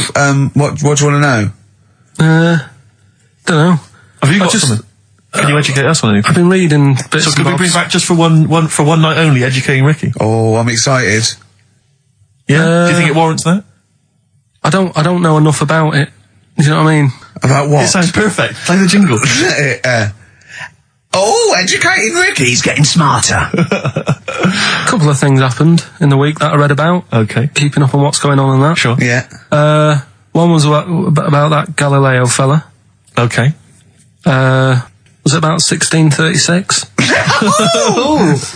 Was it? I think it might have been earlier. Bad. Go on. Did some stuff with light and that. He did lots of physical experiments, yeah. Is that it then, Carl, is it? He did some stuff with light and that. What did he do with light? What was that? Well, I think he invented the first... Telescope. Telescope. So I think it's a particular lens, though, and he did experiments where he dropped famously two different weighted balls from Pisa, and they hit the ground at the same time, showing that it doesn't matter, the weight doesn't matter, air resistance does, and stuff like that. I think he probably He explained it a bit better than that. Yeah, but I'm talking to Carl. Sure. Did they need to know? He's just thinking about pizza. Yeah. Did they need to know stuff like that back then? What do you mean, did they need to know stuff like that? It's just... There weren't people going around going, I've got to drop these 2 things off the bleeding tower of pizza. I just don't know which one's going to land first. Yeah, I need to know. Why do you need to know that? Galileo. Yeah. It's for a bet. Yeah. No, but if I was knocking about then, I'd be like, stop messing with that. We need a telly. Or, do you know what I mean? I bet he thinks the Flintstones is real. I know. That'd be brilliant. That's what I'd do if I was a caveman. I'd make a telly out of rock. Yeah. And a pelican And a as car a that I cement just mixer. ran along the road with. Yeah, exactly. Yeah, we need a car. Yeah. Well, we haven't really got the internal combustion engine. Can you stick your feet through the bottom? Yeah, just get me a car, for Christ's sake. Anyway, so I learned that. And Yeah. then, What? You learned his name. Yeah. Other people I learned the Brilliant. name of this week. Oh, if a chimp could watch telly. Go on, Carl, go on. and there was also a fella in the week who said, that women shouldn't be wearing trousers. Why? Because they don't look good in them. Right, and who was this man and from what era French did fella. Last week. Did he mean walk around naked? He just said, women should wear skirts rather than trousers because no woman looks good in a pair of pants. Right. How old was he? He was probably about 67. Uh-huh. About that, 67, 68. Yeah. Wasn't happy with that. What do you think? What do you think about that? It's rubbish. Yeah. These are the only things that have caught your eye over the last couple of weeks. This is the entire news. Galileo did something with light. A French fella said women shouldn't wear trousers. See, that to me wouldn't pass as education. It's not education. I don't know where you could ever use that. I don't know when that would ever be applicable to life. I just like reading stuff that sort of reminds me of. Do you know what I mean? If I read it and it gets me thinking, I think that's a good little piece. But I mean, but surely can't you just sort of like sit near something that vibrates to keep your brain going, or shake your head every now and again? I mean, what does this do? You mean it makes you start using your brain? But what aspect of a Frenchman said women shouldn't wear trousers got your mind working? What questions were you Because I asking? thought that's a bit daft, isn't it? Right? Yeah. Okay, I it was ends there with thinking- me. There's nothing else. There's nowhere else for me to go on that. He closes Your the mind's gate. still whirring. Yeah, go on. What did you think? Let's go through this. Oh, I wish we could download his I know, thoughts. I know. Just watch it. Yeah. Wouldn't it be great, like a DVD? And Like a cartoon. imagine that extra footage on the Office DVD. Yeah, Carl's brain. That would be With a commentary. amazing. Oh, What with I the mean is- commentary. Go on. Women wearing trousers and that, right? On the estate that I grew up in, Yeah. on right?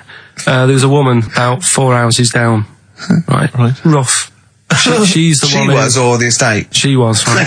Yeah. She's the one whose kid took a horse into her house. Yes. Right. Right. Now, we won't go over that again. No. If you're a new listener, I think we covered. I think they get That's the all you idea need to now. know. Right. Yeah. Now, she used to wear leggings. Now, they're a bad idea. They are a terrible idea. I agree with you there, Carl. If you're a lady of What the colour? normo Were persuasion... they pink? No, they were sort of black, but with all bits on them. Oh, right. Do you know what I mean? What, toast and Just horse bits. droppings. Yeah, go on, yeah. And she used to, she's quite a big woman. Sure. Pauline Quirk, I think Yeah, we described her as. Look like a light bulb. Which It was is those bending kind of over in women that are leggings. attracted to leggings. Yeah, I know, yeah. They are drawn to them like a moth. To a flame. Yeah. She used to wear them, and that's what I remember when I read this piece. She used to work on one of those sex line things. Right. Right, she used to do that. But What was she, an engineer? the weird thing with her was, she had big eyelids Right. Go on. that were too big, and this is what I was thinking. What right? do you mean she had big eyelids? How big do eyelids have to be for you to go, they're big eyelids? What was she shoplifting with them? Would she come out of Dixon's with, like, radio stored in them? What do you mean she had No, big eyelids? It was another one of them popular things around our way. Do you know? Like, What do you mean popular things? think They didn't people go, have they go, oh, I'll tell you what, they're all the rage. Can I get some big eyelids, please? No. It was just like one of them things that people suffered with. Just big eyelids. They could hardly open their eyes. What do you mean? What do you mean? That's one of them popular things around where I grew up. People had big eyelids. They could hardly open their eyes. What does that mean? What sort of freak town were you born in? You had webbed feet people with big heads. You got women with big eyelids. What does big eyelids mean? Are you confusing her with the horse? Yeah. Did she have hooves? Look, what? Just too much skin. It was like the neck of a chicken. But but on the eyes. Well, what's your point? Anyway, so there's this big eyelided woman with the And leggings. that's what I'm saying to you, though. That's when I read that story with people with trousers. Yeah. I went from that. Yeah. To into a that. woman who used to have big eyelids. I still not the point. But then, and also the other bloke who had the eyelid problem was a mate of mine. Right. His dad had it, and same problem, massive eyelids. I don't know what that means. I don't know what that means. I used to say to my mum, I'm going round to Dave's house, and Or to say, Drew, as you call him. that's all right, but make sure his dad doesn't take you out in the car because he could hardly see. He had to have his head. He gets to tilt his head back to keep his eyes Make open. sure! Did he have a couple of matches with him at all times? What a load of gobbledygook. This began as educating Ricky. I know, So it's what, like he was people thinking, with eyelids. But it's like you're supposed to make that leap as well. Yeah. If I mentioned the trousers, Ricky will probably be thinking about people with big eyelids and women wearing leggings. Play a record, Carl. Got nonsense. Adverse. No. Alright. Before we move on, was the Sharks article interesting? Did you learn anything? It's pretty good. Was it? Go on, Yeah, what I'll was teach it? you something about that later. Oh, okay. Is this educating Ricky? It wasn't, but I can teach you a bit. Yeah? Alright. That's good. Play some ads and that. Play some ads on a tune, and then have we got maybe a competition? Yeah. All What have we got? We're all looking forward to that. Alright. Fortune Faded. Red Hot Chili Peppers on XFM 104.9. I'm Ricky Gervais, with me Steve Merchant and Karl Pilkington. Back for 2 hours a day, then a Monday off. Conning the management, baby, and sending this station spiraling down into the depths for his greed and selfishness. Yes. Okay. Tell you what I read about. on the Sharks, way. monkeys, or jellyfish? It's 10 past, isn't it? We haven't done a little bit of knob news. No, we haven't done news, no. But It's been 3 months. It's been 3 months coming. There's this thing. I don't know the full story. I don't know how it happened, right? But little Russian fella. Yeah. He was sort of having sort of emptying his bladder, right? And somehow electrocuted himself. Right. And sort of did a bit of damage. How's he? What, is he smashed I don't onto know. some I don't live know. wires or something? Something like that. So Did anyway, damage to himself or to an electric fire or something? no, to himself. To himself. Yeah. And so the doctor Didn't slip and curling tongs went up his arse when he was pissed, because that's happened a lot. In Yeah, we've all been hospitals. We've all shoved the old curling tongs up the arse when having a piss. right. So I can't even be bothered. No, go on, we're interested. We're interested. Come on, we're interested. Don't You do can't that. be bothered. You get Mondays off. Do some work. All right. So anyway, so the doctor says, "Oh, it's not looking good. We'll have to take that off." What? He's like, "Oh." A novectomy? Really? But the funny thing is, right? Nothing funny about that. They've done. You're doing me head in. Just tell the story. It's doing me head in. Oh, you can chill out on Monday. I've only got 15 minutes, but I'm going to talk to you every Saturday. I'm going to get the money's worth out of this, because you get Mondays off, and I can't bear the fact someone getting away with something like that, because it's terrible. So you're going to stick this out, or you're going to have to work Mondays. So take it on the chin, right? Okay. Just finish the story. Yes. I command you. Just do it. Anyway, so they said, he said, will you be able to sort me a little knob out? A prosthetic Now, cock, yeah. Yeah. But they put him out for the operation. Yeah. He woke up, Yeah. right, and he's thinking, oh, thank God that's over and done with. Yeah. They've only grown it on his arm. What are you talking about?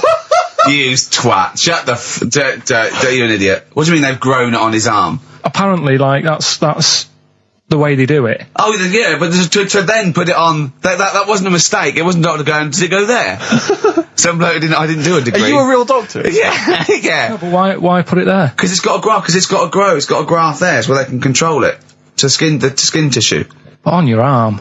Well, But they're On going to your remove back it or- from the arm itself. What do you mean on the back? on your back. Somewhere, well, we can't wear a t-shirt.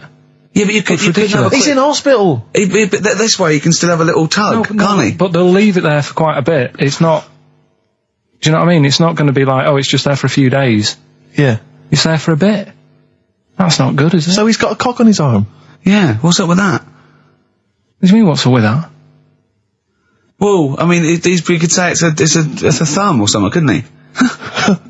Yeah. But they remove it. Be good And for attach hitching. it down wouldn't below later. If you had a knob instead of a thumb and you went hitchhiking, just tickle it, and they can see it like a mile down the road, couldn't they? Boasting. Yeah, if I'd lost my knob, I'd go, I'm not going to have all that stuff. Just whack a pair of tits on me. Do you know what I mean? I think, just forget it. But why not just put it where it should be straight away instead of messing about? Where should it be straight away? You know. On the forehead. Listen, are we doing a competition? Let's play a tune. Carl, you can't be bothered. Right, okay, we're going to scrap this and you're going to work Mondays again. Well, let's see if this is enough. Let's see if Trevor McDonald just read this on the news at 10, it'd be shorter and you get back to the football, whatever. Here we go. And here is the news at 2:15 with Karl Pilkington. Bong. Man who walks backwards around lake falls in. Bong. Chinese woman eats dirt. Bong. Man lives in rubbish dump for 10 years. Brilliant. Bong. Czech family says they've got a rabbit with 3 knobs. Right. Done. Sorry, can you just read a little bit more of the Czech family with 3 knobs? Just about a family. Not read it to yourself. Read it out on there. Just about. He can't read it to himself. I tell him to read it to himself. We still hear it. No, he was, because I could see his lips moving. Go on. Just this fella who had 3 rabbits. Right, just think of this is Trevor McDonald. Yeah. Okay, carry on, Carl. Okay, here's the news. Right, good, brilliant. Go on. There's a fella. He's got 3 rabbits and that, and then he checks them out. Right. Yeah. 2 of the rabbits have got 2 knobs each. Right. And he goes, that's a bit weird, isn't it? Sure. And they're throwing them around, sort of chucking, showing them around the family and stuff, saying, look at that, that's weird. Picks up the 3rd one. It's got 3. Yeah. So they ate the 2 with 2 because they thought they best keep the 3rd one because a little bit lucky in that. Yeah. It is lucky. 3 knobs there, yeah. Now here's the sports news, and that's how it would work. Yeah, okay, brilliant. Well, read about the Chinese woman who eats dirt. I'm interested in that.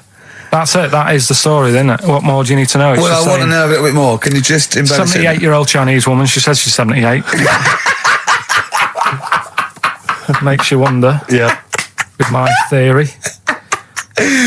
Carl's theory is that Chinese people don't age well, and so those Chinese people that are saying they're 112 are really only 33. That's why he doesn't want to be recognised, because he doesn't want to walk out from here into Chinatown. Yeah. It just says she's been eating soil for 70 years. She's ate about 10 tons of the stuff, and it's done her no harm. Kept her grounded. It's probably all right for you, isn't it? Because it passes through, doesn't it? Yeah. Well, they say, don't they, if you're having a kid, let it play in soil and that, because... well, that's to get it immune, yeah, to get it, yeah. But lots of, like, things with sort of birds and reptiles sometimes swallow soil and stones because it grinds up stuff, breaks down cellulose for them. Doesn't do you any harm. All right, then. One more fact from this book for you, Carl. Apparently, officially, the Second World War is not over. It's not actually over because there's never been an official treaty signed between Germany and Russia. So it's still going on.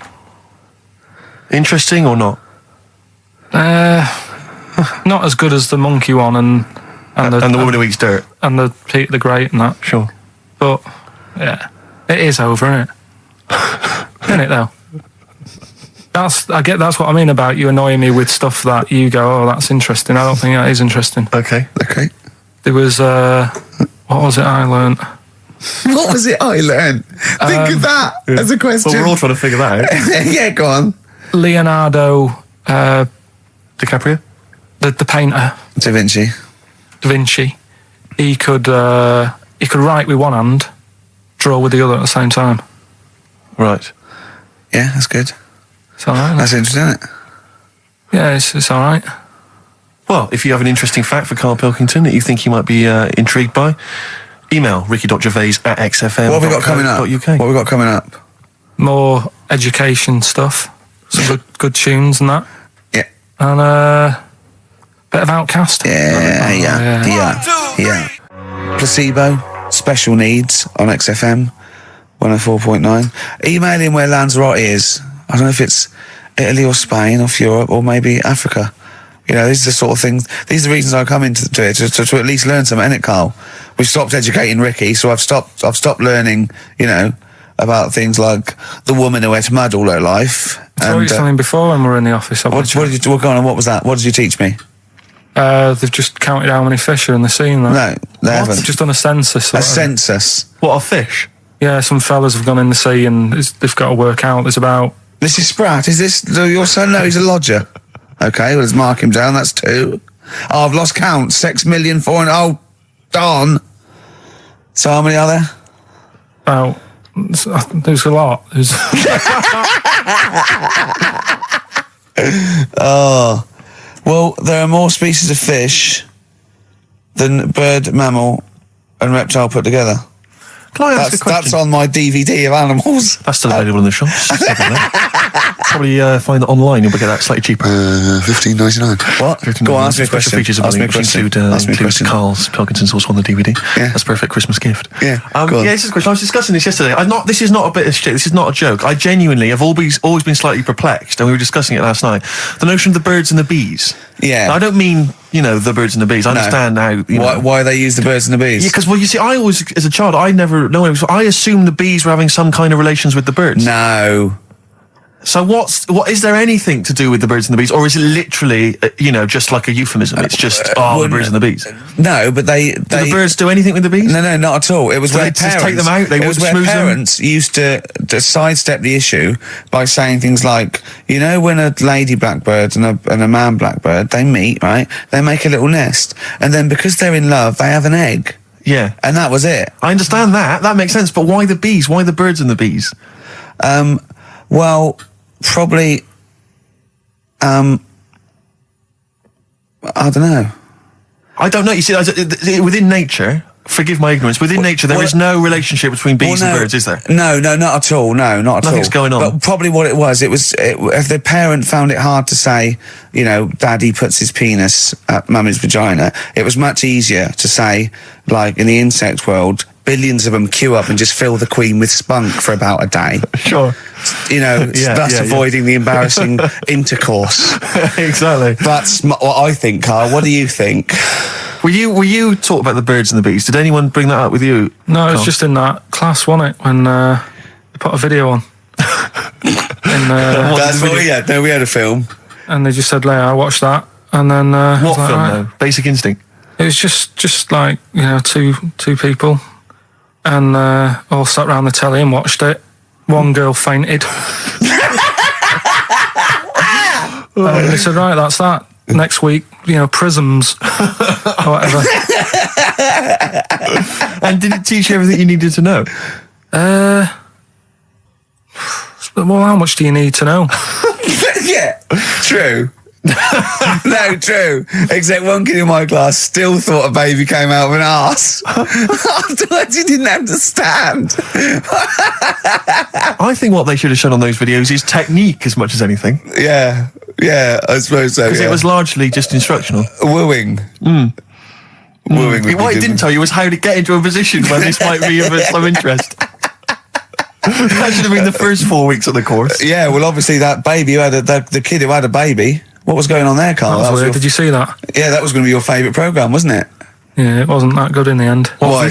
You told us about this story ages ago, didn't you? Ages ago. I told you about a year ago about a baby that had a baby. Yeah, a bit different. The baby that had a baby, isn't it? Whereas a Siamese twin with a breech actually just developed inside him for it wasn't even developing.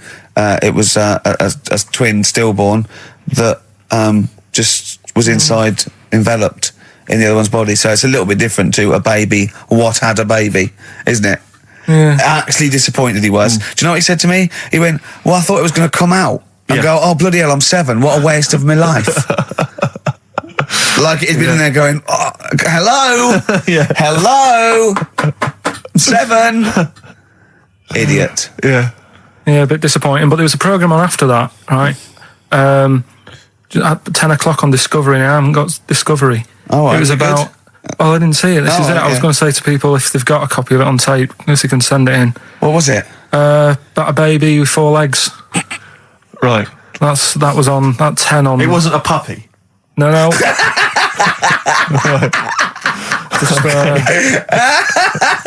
What's it doing up there? Yeah. It's my baby. Oh, is it, Mum? All right then, fine. Yeah. It's got 4 legs, yes. Yeah. Sometimes they do have Look, 4 legs. Dad's gone. He's never coming back. You've got to get over it. So if anyone's It's not got a baby. send it in. Oh, Right, dear. okay, Send it in. good. So you want a tape with a baby with 4 legs. You're going to be disappointed again. It's not going to be like a baby with 4 legs who's running up the curtains. You know what I mean? It's not going to be that. It's probably going to be 2 legs and then 2 sort of like floppy appendages. You know what I mean? They're not going to be brilliant. It's not going to be like Jake the Peg. You're going to be disappointed. Apparently Lanzarote is one of the Canary Islands. Oh, is it? Although we've also been told it's part of Spain. Right. I don't know who to believe. I don't know who to believe either. That puts me back because I knew it was either one of them. Yeah. Yeah, I knew it. What about it? Pilot knows, doesn't he? Pilot knows where he's going. I thought so, yeah. Doesn't matter then. Right, we're playing Jayhawks. Let's play it. Love it. Got bored with that conversation, did you? Letter to Hermione, David Bowie. Well, we've had the most convincing answer that it's about 290,000 actual words, but possibly 3 million in our vocabulary, using all jargon and scientific stuff and all that. Sure.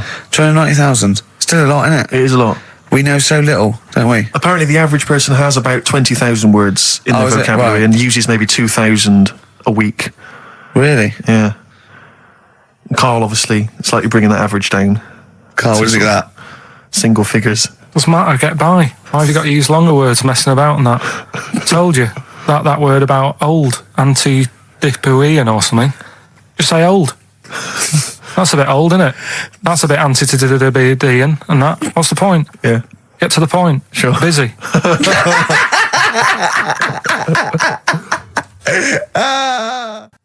And things that, I mean, there's certain things that people get excited about that I think, well, what are you getting excited for? Like what?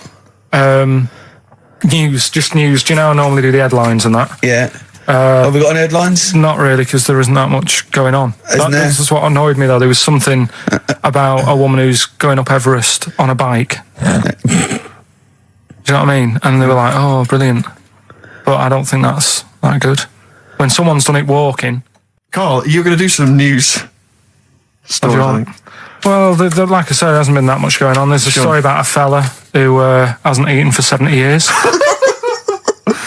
Right. He hasn't eaten. Is that all that's all the information you're going to give us? Yeah, hasn't eaten for 70 years. Hasn't had a drink, but he's all right. That's rubbish then. Next. It's not rubbish. Yeah, it is, yeah. Next. Well, what is it? How is that? How is a man not eaten or drunk for 70 years? It's that thing, isn't it? Your belly gets used to it or something. Steve, has he misinterpreted it or is it rubbish? Well, it does, to be honest with you, it doesn't actually offer any explanation. It just says that that's what happened. Right, so that's rubbish. It doesn't go on to Next. anything else. A woman's had 6 organs transplanted. Woman needed a new kidney, a new heart, a new stomach, a new liver, new kidney, intestine. Does that mean that she's the same woman? I know. You'd Yeah. just say forget it, wouldn't you? Yeah. Wouldn't you though? Well, not really. You know, the organ is just a lump of tissue. If you're that knackered, call it a day. I reckon don't waste time with that. Yeah, And good advice. there's a woman who hasn't slept for 8 years as well. Well, that's impossible. Again, you want to see that, Steve? Yeah. That's the news for the week. Yeah, all rubbish. Turn off now. Next. Do you want to apologise once more for anyone you might have offended over the year? Yeah, like I say, I never want to upset anyone. We're just chatting about stuff. It's just chatting. It's from the heart. You see something, you say, "Oh, it looks a bit like so and so," or "Isn't it a bit?" You're not really, you don't really try and hurt anyone's feelings, do you? But I think most people know that. And I've got to apologise for laughing at anything you say. I actually can't help it. Again, it's not vindictive, but when Carl comes out with some of the things he says, it's impossible for me not to laugh or react. So have a Merry Christmas, everyone. Well, before that, Rick, is there some final for the year monkey news? Tell you what, let's play a good song. Okay. All right, we'll have a bit of monkey news, and then that's it. A bit of Amy Mann then. Perfect. Brilliant, this one.